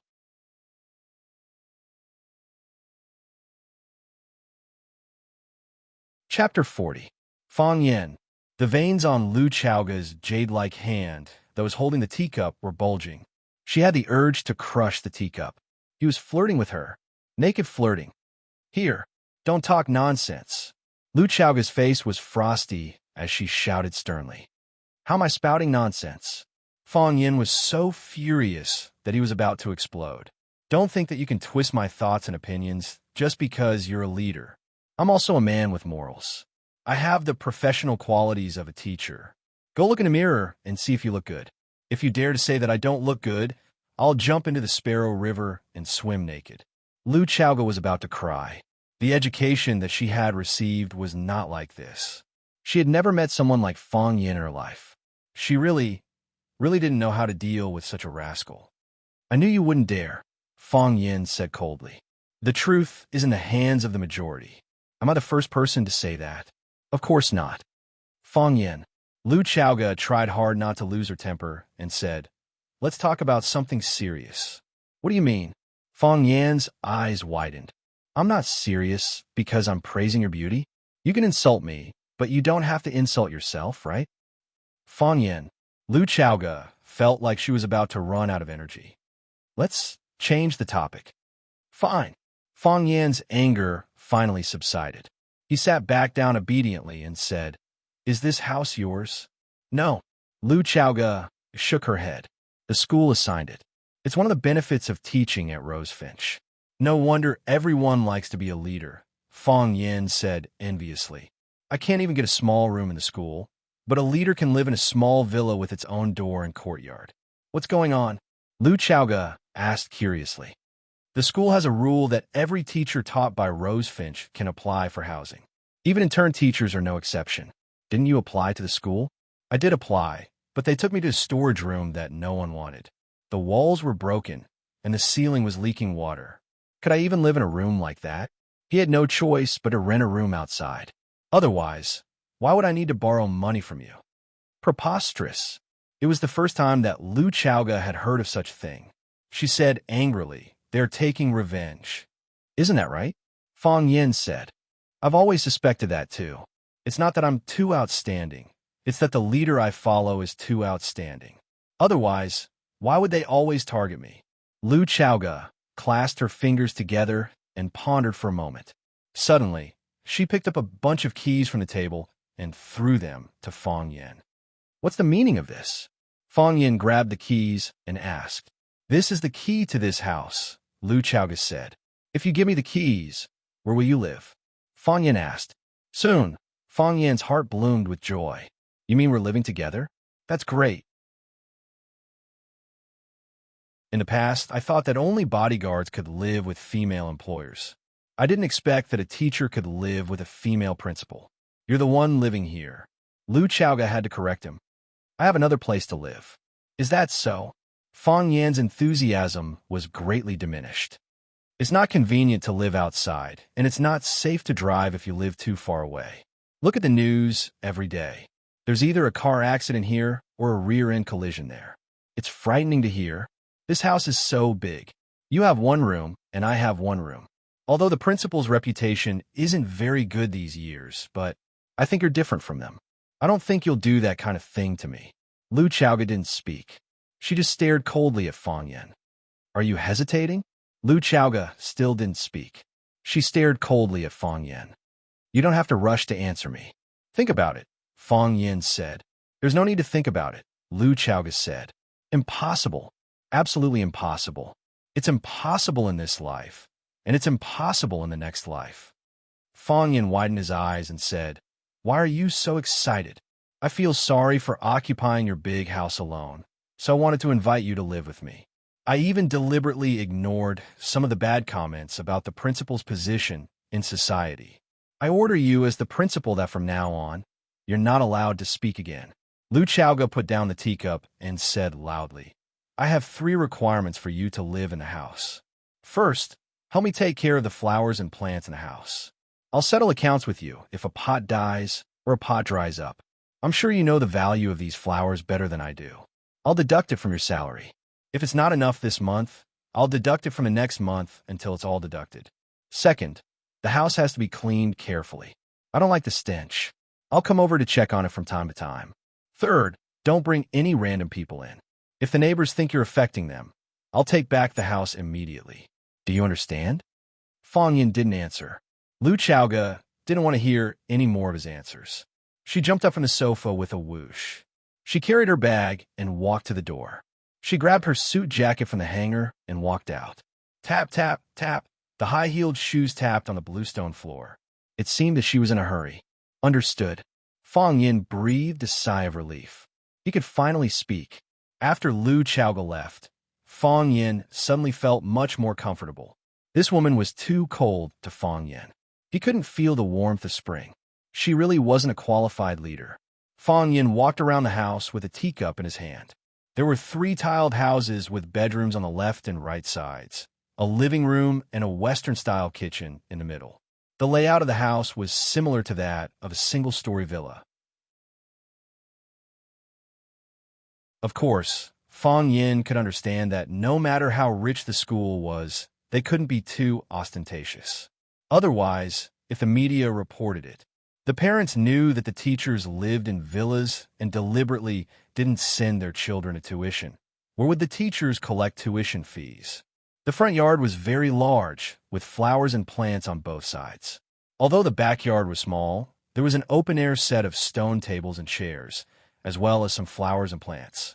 It had to be said that Lu Chaoga really had an extraordinary love for flowers and plants. I'm going to live in this house in the future. Fong Yin couldn't be happier. You're really good at flattering yourself. Teacher Fong Yin used practical actions to prove to everyone that flattery was pervasive. Some people said that they hated people flattering them the most, but if you had to flatter them, they would still be very happy in their hearts. If Fong Yin didn't praise Lu Chaoga's beauty, how could he live in such a beautiful house? It's nothing more than a matter of technique. Fong Yin concluded in his heart. He felt that his performance today was still not bad. Women, after all, who didn't want to hear others say that they were beautiful? Of course, some details could still be perfected, but one must not be arrogant and complacent. As soon as Lu Chaoga walked into the campus, the office's deputy director, Zheng Jing, ran up to her and asked with a smile, "Principal Lu, you haven't had dinner yet, right? Do you want the school's special kitchen to cook a few dishes for you?" Zheng Jing had been standing guard at the entrance of the campus and the teachers' living quarters. Obviously, he knew everything about Lu Chaoga's movements. "Do you know that Teacher Fong Yin is being troubled by the logistics department?" Lu Chaoga didn't respond to Zheng Jing's attentiveness and walked quickly to the school's parking lot. "Principal Lu, about this, I heard some rumors," Zheng Jing said awkwardly. He secretly cursed in his heart. "Seems like that damn hooligan reported me to the leader again. Is he still a man? Why does he always use these dirty tricks? Just thinking about it made me angry. Why didn't you tell me? I don't think it's a big deal." Zheng Jing was a little guilty. Of course, he knew that the logistics department dared to do this because they wanted to smear Lu Chaoga's reputation. "Isn't Fong Yin your person? I won't let him have a good life in school. I won't give you face." But, thinking that after saying it, Lu Chaoga would jump out to stand up for Fong Yin. "My little Fong Yin, why is it your mess again? Do you know how much trouble you've brought me after you came? Do you really think so?" Lu Chaoga suddenly turned around and stared at Zheng Jing with a sharp gaze. Zheng Jing's forehead was dripping with cold sweat, but he didn't dare to find an excuse to lie to Lu Chaoga. This woman was very smart. He knew it a long time ago. "Call the logistics supervisor, Chun Jiang, and tell him that I'm lending my assigned room to Teacher Fong Yin. Let them handle the residential procedures for Teacher Fong Yin." "Principal Lu, this isn't good, right? This is your house. You're giving it to a new male teacher. I want everyone to see that I, Lu Chaoga, will not mistreat anyone who follows me," Lu Chaoga said domineeringly. "People who can do things and do things should be rewarded." Zheng Jing was silent. He was actually worried that if Lu Chaoga gave her assigned house to Fong Yin, there would be rumors in the school that she and Fong Yin had an ambiguous relationship. Otherwise, there were so many male teachers in the school. Why did she give it to Fong Yin? If the rumors appeared, how would he explain it to the man known as Jiang Zhongzhu in a certain circle? Would he swing a baseball bat and beat him again? However, Lu Chaoga deliberately led the topic to buying a horse's bone, so he couldn't say that out loud. Besides, it was his own lack of awareness and dirty thoughts. Touching the wound on his forehead, Zheng Jing sighed softly. "But this is a dirty world.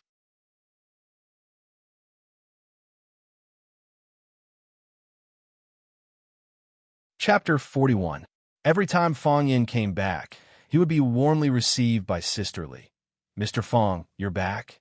Mr. Fong, are you hungry? I made your favorite salt and pepper spare ribs today. Mr. Fong, come and eat some fruits.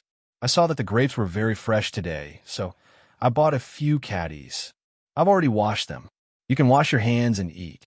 The delicacies and the temptation of a beautiful woman made Fong Yan's enthusiasm for the beautiful courtyard inside the school that Lu Chaoga lent him decreased a lot.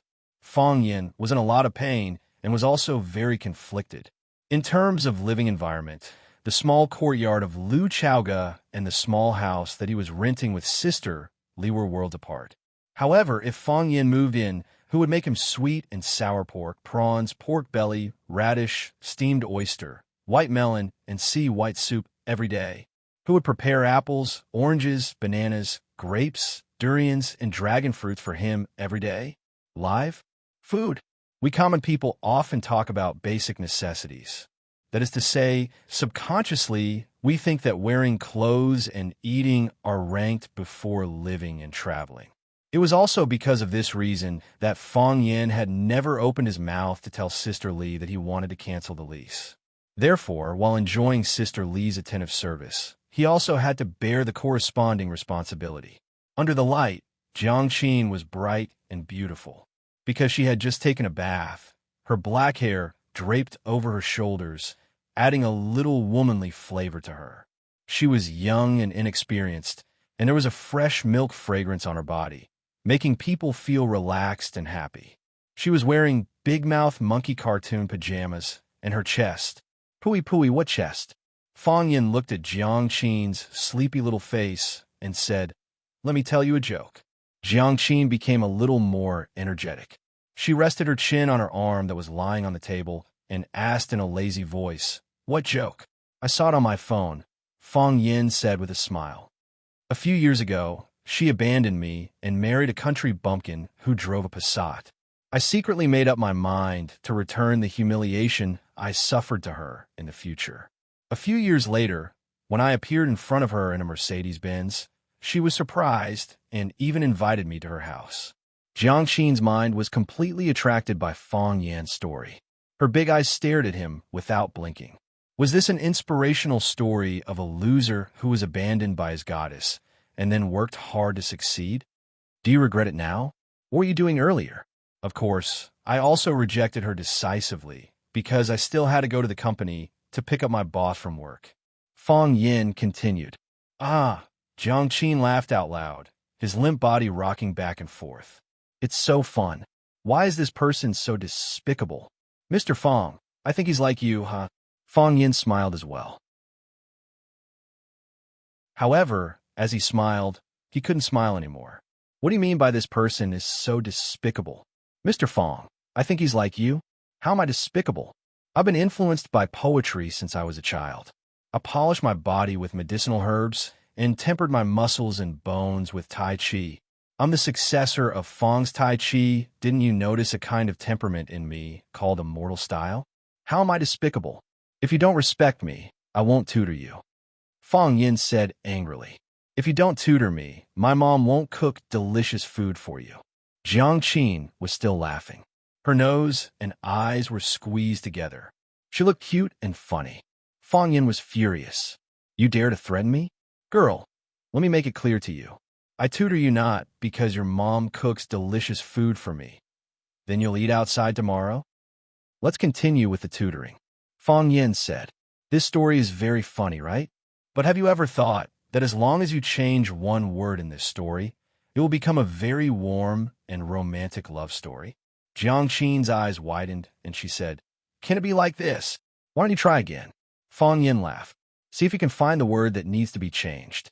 Jiang Qin habitually bit the shaft of the pen in his mouth as he pondered seriously.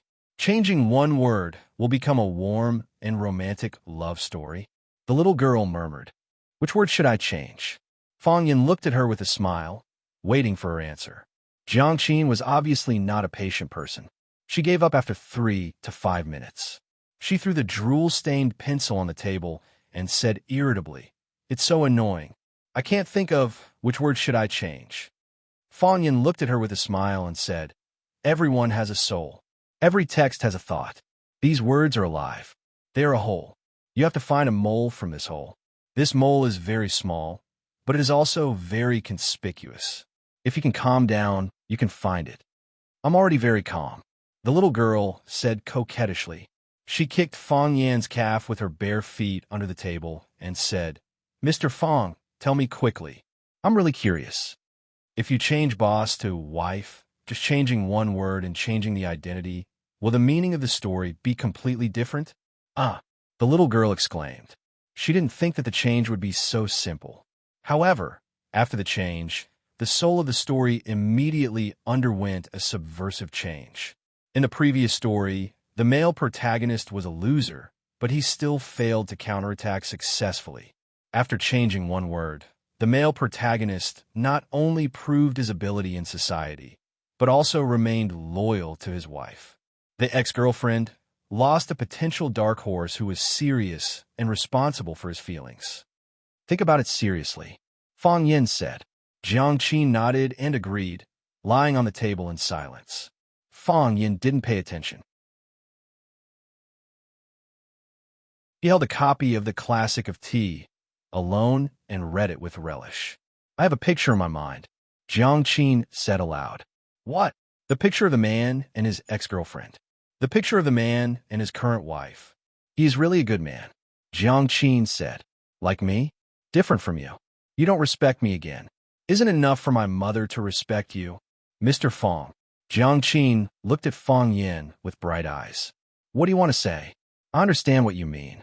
The girl smiled proudly, Her smile was sweet and soft. It's good that you understand. Fong Yin also smiled. Every paragraph of text has a door of life. If you can find its door of life, there will be no problem that can baffle you. Life is the same. Jiang Qin giggled. This is too big. Once you understand it, you will understand it everywhere. You are so stupid. Jiang Qin said coquettishly. Fong Yin rushed to the school by bus early in the morning and found that the school gate was overcrowded. A large number of students gathered together, pointing and chattering, not knowing what happened. Fong Yin quickly ran towards the crowd, pulled a boy's school uniform, and asked, "Student, what happened?" The boy turned back unhappily and said, "Please, can't you see it yourself? The front is blocked. I can't see it." "What does it have to do with me if you can't see it?" the boy said and turned back. Students these days really don't know how to respect their teachers. Fong Yin thought angrily in his heart. He patted the boy's shoulder again. The boy turned back angrily and found that the annoying guy was looking at him with a smile. "Student, what happened in front? Are you crazy? I have a card." Fong Yin waved the Rosefinch secondary teacher card in front of the boy. Fong Yin, teacher? Call me teacher or Mr. Fong. Fong Yin said with a straight face.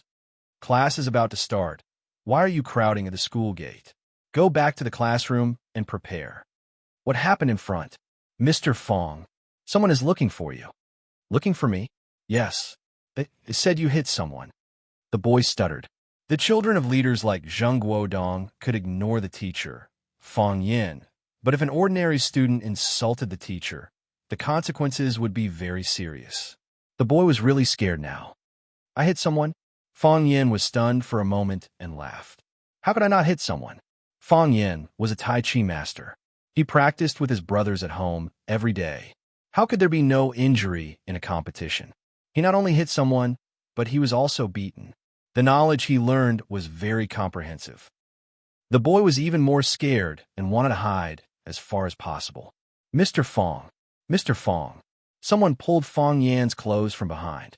Fong Yin turned around and saw the security guard, Baldy, looking at him anxiously with a bald head and said, Mr. Fong, you are here. These people have been blocking the school gate for more than half an hour. They can't be driven away. Talk, talk, talk. Baldy paused for a long time and finally said, they said blood for blood. Blood for blood? Whoever took their blood should return it. They said you took it, Baldy said. Why did I take the blood? Fong Yin laughed. I don't know them. You know them, Baldy said. They're here for you. They even put up a banner saying that debts must be paid and murder must be paid with one's life. And there are reporters interviewing them. Baldy, clear the way, Fong Yin shouted. Okay, Baldy agreed and shouted, make way, make way, make way. Let the security team handle the work. Then he led Fong Yin out of the crowd and cleared a path. Fong Yin was elated when he saw the person who was surrounded by the crowd. He really knew these people. They were Brother Wolf and his gang. The last time Brother Wolf brought people to stop Fong Yin, they were scared away by Fong Yin. Why did they come again this time? Brother Wolf was not there, but there were a few of his men holding a big red banner. On the banner was written, Violent teacher hits people. Blood for blood. There was a stretcher on the ground, and on the stretcher was a little blonde. The blonde's head was wrapped in gauze like a mummy. Blood was still seeping out of the gauze.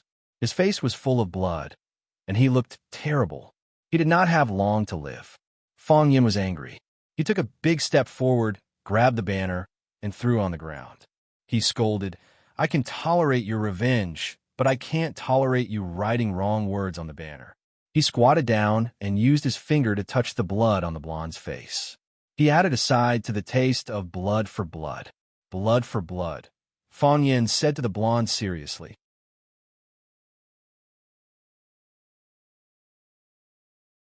Chapter 42. The blonde thought that Fong Yin was going to beat him up.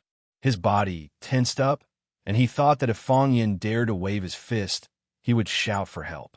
Anyway, there were so many students and reporters around. That bastard would not dare to do anything to him. The blonde was afraid. At that time, he picked up the beer bottle and was about to stab him. He didn't know what happened, but the broken pieces of the bottle were in his hands. Then, He witnessed a miracle with his own eyes. He broke the beer bottle piece by piece. When he went back, the blonde secretly tried. No matter how much strength he used, he could not break the bottle, not even a trace. However, Fong Yin did not make a move on him.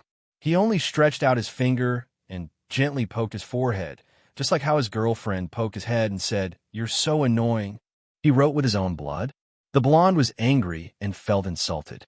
However, when he thought that Li Du had only written and did not do anything to him, his heart felt warm like spring again. He understands me, Blondie thought to himself. There was the excitement of meeting a bosom friend in a drunken mess. That's him. A gangster pointed at Fong Yin and shouted, "He's the one who hit my brother." Yes, yes. I saw it with my own eyes. He hit someone, and he's a school teacher. How could he hit someone so casually? Would such a teacher punish the students? The students must be having a hard time, right? Amid the shouting of the gangsters, a few reporters with microphones squeezed over and asked anxiously, "Are you the person involved, Fong Yin? Someone reported you for hurting someone in a bar. Is there such a thing? Are you a teacher at Rosefinch Secondary? Do teachers often go to bars too?" Fong Yin finally understood that Brother Wolf and the others had changed their attack pattern.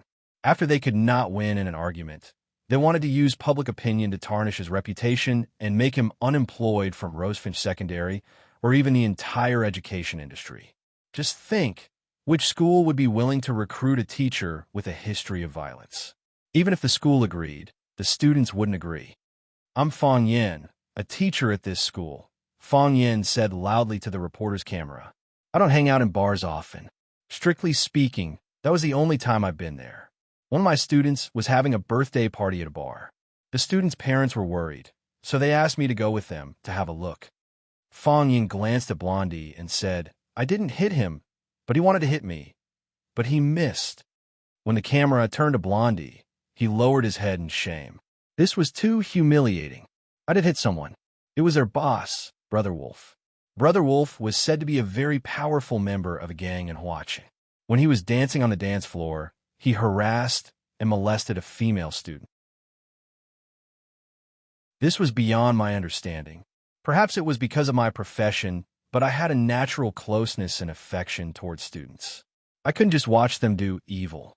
Even though they had a lot of people, even though they were hooligans, even though they had countless ways to take revenge on me, I had to stand up for my students. I had to protect my students from harm. Fong Yan's sharp eyes scanned the audience and said firmly, "This is the basic professional quality of a teacher." Clap, clap, clap. The students applauded enthusiastically. The hooligans were anxious. Weren't they here to extort money? Why was the wind blowing in his direction in the blink of an eye? The hooligans had no intelligence, but the reporters who were hired with a high salary wouldn't be led astray by Fong Yan's few words. "Mr. Fong, you said that a student's parents invited you to accompany their child to a bar.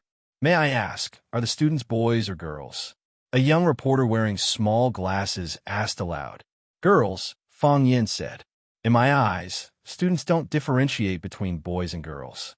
There's only one difference between them, and that is good students and bad students.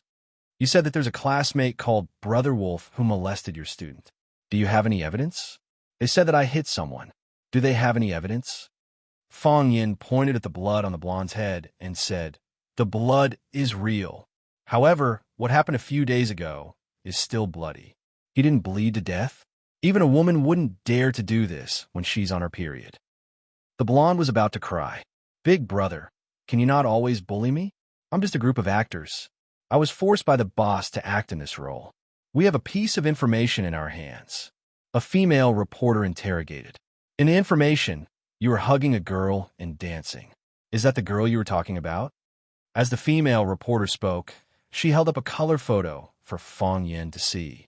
Although the photo was a bit blurry, it was still possible to make out Fong Yan's face when he was facing the camera. Fong Yin felt a dull pain, as if someone had hit him hard on the head. They have a photo? Why would they have a photo? At that time, the scene was so dark and the lights were flickering. Who would have thought of taking a photo with their phone? Wait, Fong Yin quickly understood. If they had a photo, there was only one possibility, a screenshot from the bar. The video was recorded 24/7. After they got the video, they only needed to edit the clearer images when the lights were flickering. Since Brother Wolf had a strong background, it was not surprising that he could get the video from the bar. They only needed to keep the evidence that was beneficial to them and delete all the other videos. Even if they called the police, it would be useless. The fact that the gangsters had an IQ was really scary. The female reporter raised the photo in her hand and asked loudly, "Teacher Fong Yin, is your relationship with this girl normal? Does the student's parents know about your relationship?" Because Rosefinch Secondary had a strong female leader, Lu Chaoga, no one smoked in the meeting room every time there was a high-level meeting. Those who were of a lower rank than Lu Chaoga did not dare to smoke. Those who were of a higher rank had to take care of the feelings of their female colleagues and deliberately did not smoke. In the workplace, women more or less had a certain advantage. The more beautiful a woman was, the more advantages she had. This is too much. This is a disgrace to our Rosefinch Secondary. How could a proper Rosefinch Secondary teacher do such a thing? I feel sick just thinking about it. How old are those children? How could he do it? We have to think a way to save them. The reporters are still waiting at the door. Li Ziqiang did not speak. Lu Chaoga did not speak. Zhang Xiaofeng also did not speak. Everyone else was making a ruckus, but these few people did not say anything. This time, we must fire Fong Yin. One mouse spoils the whole pot of soup. Another vice principal said. Yes, Vice Principal Wang is right. Our Rosefinch's reputation cannot be destroyed by a scumbag, someone agreed. Li Ziqiang glanced at Lu Chaoga and asked with a smile, "Principal Lu, what do you think?"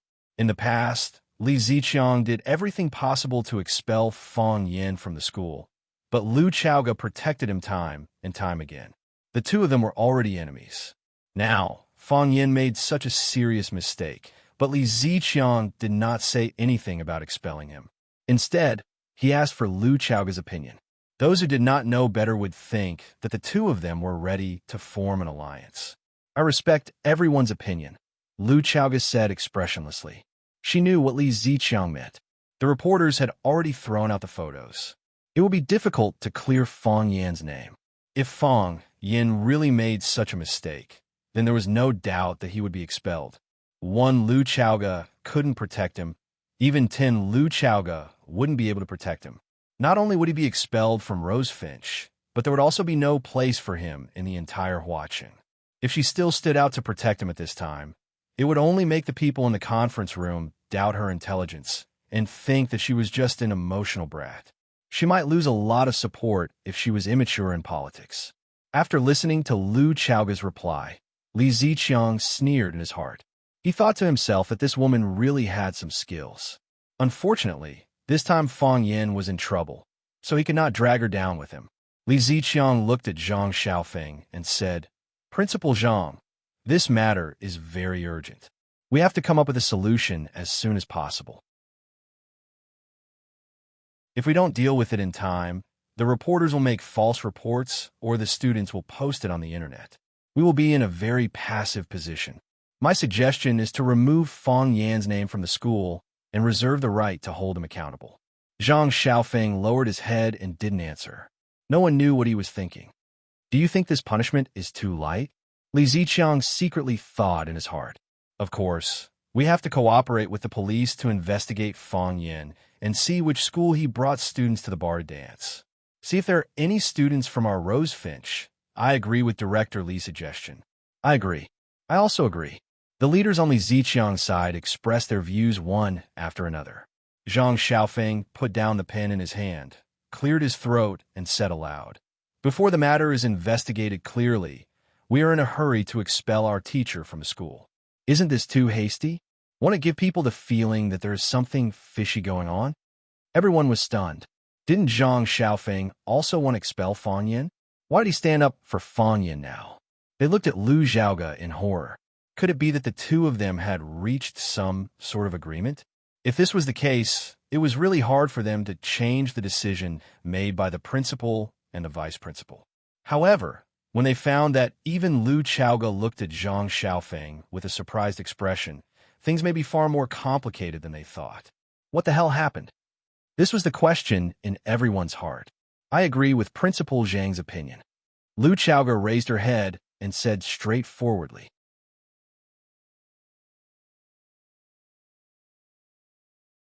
Chapter 43. Others laugh at me for being crazy, but I laugh at them for not seeing through me. Looking at Fong Yin sitting in front of her, Lu Chaoga suddenly thought of Tang Yin's poem. When she really couldn't sleep at night and didn't have suitable books to pass the time, Lu Chaoga had thought about the boring question of what kind of person her new colleague, Fong Yin, was. He had no respect for his superiors, was audacious, had a sharp tongue, did not follow the rules, never played by the rules, was frivolous, like a hooligan, and was like a third-level hooligan. He matched all the genes that Lu Xiaoga hated the most. However, he knew how to arrange flowers and could trim the breathtaking stairway to heaven. He knew potted plants and could express the opinion that art was the heart of the heart. He knew how to recognize good tea and could distinguish its quality at a glance. He was knowledgeable and could recite Laozi's 5,000 characters backwards. He had a sense of innovation and brought students to Sparrow River to learn farewell to Cambridge again. He was flirtatious and talented. What word should be used to describe such a person? Elegant flirtatious? Lu Xiaoga had admired him, and hated him. He had even thought of expelling him from the school when he repeatedly caused trouble for Lu Xiaoga. However, she had never associated him with the word pervert. His eyes are very clean. This was Lu Xiaoga's first impression of Fong Yin when she saw him. This kind of gaze could only be seen in children. The eyes of adults had long been polluted by society and the world. Therefore, when she saw Fong Yin's eyes, she felt surprised and pleasantly surprised. However, now he was facing the accusation of molesting a female student. Is this true? Lu Xiaoga asked. Yes, Fong Yin said with absolute certainty. There was no hesitation. She even had the photos in her hands, so there was no point in denying it. Besides, he didn't want to lie to Lu Xiaoga. He didn't want to lie to her, just as he knew that she wouldn't lie to him about many things. Why do I have such a feeling? Fong Yin thought about it seriously. Perhaps they were all extremely proud people. Disdain. Yes, he disdained lying. Lu Xiaoga raised her eyebrows slightly and said, You took girls to a bar to dance? You're wrong. Fong Yin laughed. A girl took me to a bar to dance. Lu Xiaoga frowned even more and said coldly, Do you think anyone will believe you? Do you believe me? Fong Yin looked at Lu Xiaoga's delicate and beautiful facial features and asked aloud. Lu Xiaoga's thoughts paused for a moment. She never thought that Fong Yin would ask her such a question. Do you believe me? She thought about it seriously, and the answer was yes. She believed. I believe you, Lu Xiaoga said. I'm the only one who believes it. Is that important? It's very important. Fong Yin opened his mouth and smiled brightly.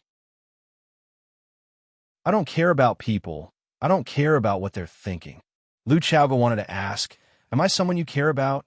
But she didn't say anything in the end, because she felt that asking this question would sound like flirting. She was the principal, and he was a teacher. They were colleagues who were superior and subordinate, not in the same bed. There are some things you already know, Fong Yin explained. The school's logistics department refused to assign me a room, so I rented a small room outside. The landlady has a daughter who is in the 3rd grade of No. 1 middle school. She treated me to dinner every night and asked me to tutor her daughter. The landlady's cooking was delicious, and I was really short of money. The temptation was too great, and I couldn't refuse. Why did you go to a bar? Lu Xiaoga asked. Tutoring wasn't a problem. There were many teachers at Rosefinch Secondary who taught students outside. The school wouldn't say much if they knew. However, you took a female student to a bar to dance, and someone took a photo of you. This was a big problem. That night, the girl had a classmate's birthday, and she invited me to the birthday party. I agreed. Fong Yin looked at Lu Xiaoga and said, You want to ask me why I didn't stop them, right? I wouldn't stop them, because I knew that stopping them wouldn't have any effect. It would only make these rebellious children worse. I followed them to protect her, and I believed that I wouldn't do anything excessive. And then there was a fight. Those people are hooligans, Fong Yin said. You can see it from their appearance. I can't just sit back and do nothing when they do evil. Lu Chaoga's fingers tapped on the table, and she said awkwardly, "The current situation is very bad for you." "I understand." Fang Yin nodded. "Even if I can prove that those hooligans are hooligans, even if I can prove that those hooligans are savage, I still can't wash away the dirty water on myself." I hugged a female student and danced. "This is unforgivable in anyone's eyes. Kill 800 enemies, lose 1,000. That's the kind of person I am. Since you understand everything." Lu Chaoga looked sharply at Fang Yin and said, "You know Principal Zhang Xiaofeng?" "Yes." Fang Yin nodded. He was a little surprised at Lu Chaoga's sudden question. "Who in Rosefinch Secondary doesn't know him? I mean, do you know him?" Lu Chaoga was a little dissatisfied with Fang Yin's answer. She felt that he was avoiding the important point. "What do you mean?" Fang Yin laughed. "You suspect that I'm two-timing?" Lu Chaoga's cold face became even colder. She didn't like to be described as a two-timing. "Today's meeting was to discuss how to deal with you," Lu Chaoga said with incomparable frankness. "I didn't protect you. Principal Zhang spoke up for you. Otherwise, you would have been expelled by the school." "Is that so?" Fang Yin was stunned. "He sent me a girl. That was the only time I had close contact with him. I don't understand why he spoke up for me." Lu Chaoga was silent, as if she was pondering the authenticity of Fang Yin's words. She knew Zhang Xiaofeng's personality very well. He was a guy who played a balance game between the various forces. It was also because of this that his position as principal was as stable as Mount Tai. He was a sly fox. If there was no personal benefit, he wouldn't side with any side. In a situation where Li Mingqiang's department was trying their best to kick Fang Yin out of the school, he stood out to clearly support Fang Yin. What was the reason? This time, she and Zhang Xiaofeng joined forces to protect Fang Yin. However, she knew very well that they didn't belong to the same camp. There was even a great conflict of views between them. In that case, Fang Yin's position as a chess piece was very important. If Fang Yin secretly sided with Zhang Xiaofeng, or if Fang Yin had a close relationship with Zhang Xiaofeng, she wouldn't hesitate to abandon him. After a long time, Lu Chaoga asked, "What do you think?" "I won't leave." Fang Yin said, "Maybe one day I will leave Rosefinch, but definitely not now." "To prove your innocence." Lu Chaoga sneered. Such an answer couldn't surprise her. In order to clear their names, many people said high-sounding words, but did shameful things. This was human nature.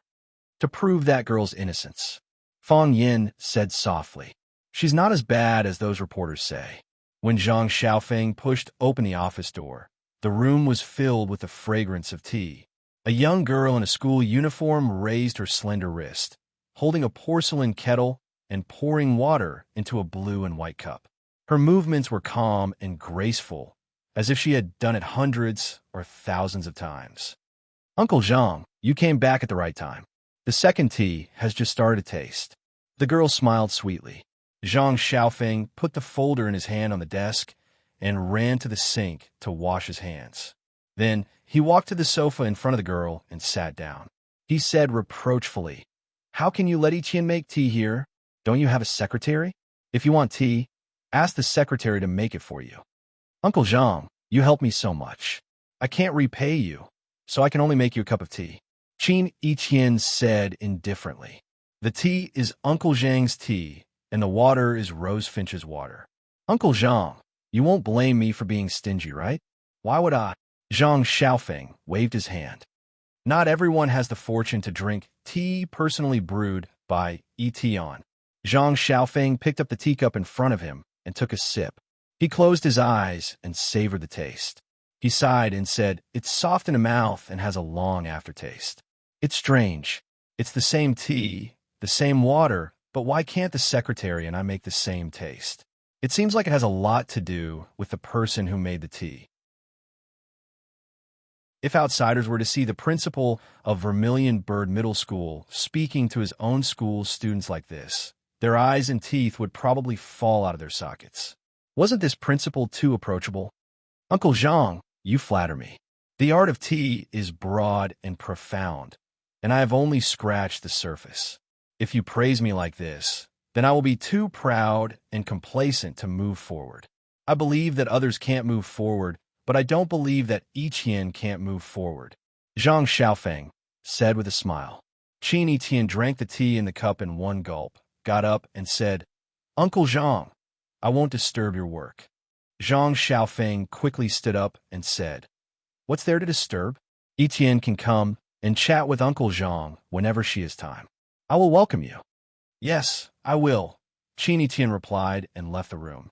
Zhang Xiaofeng sent Qin Etienne away and returned to the sofa. He looked at the fragrant De Hong Pao tea in front of him. He was stunned at first, but then he laughed out loud. What an amazing woman. Zhang Xiaofeng sighed. She didn't mention a word and didn't ask anything. She must have calculated that I can help her, right? A son should be like Jiang Junling, and an adopted daughter should be like Qin Etienne. You're tuning in to the Romance Rendezvous YouTube channel.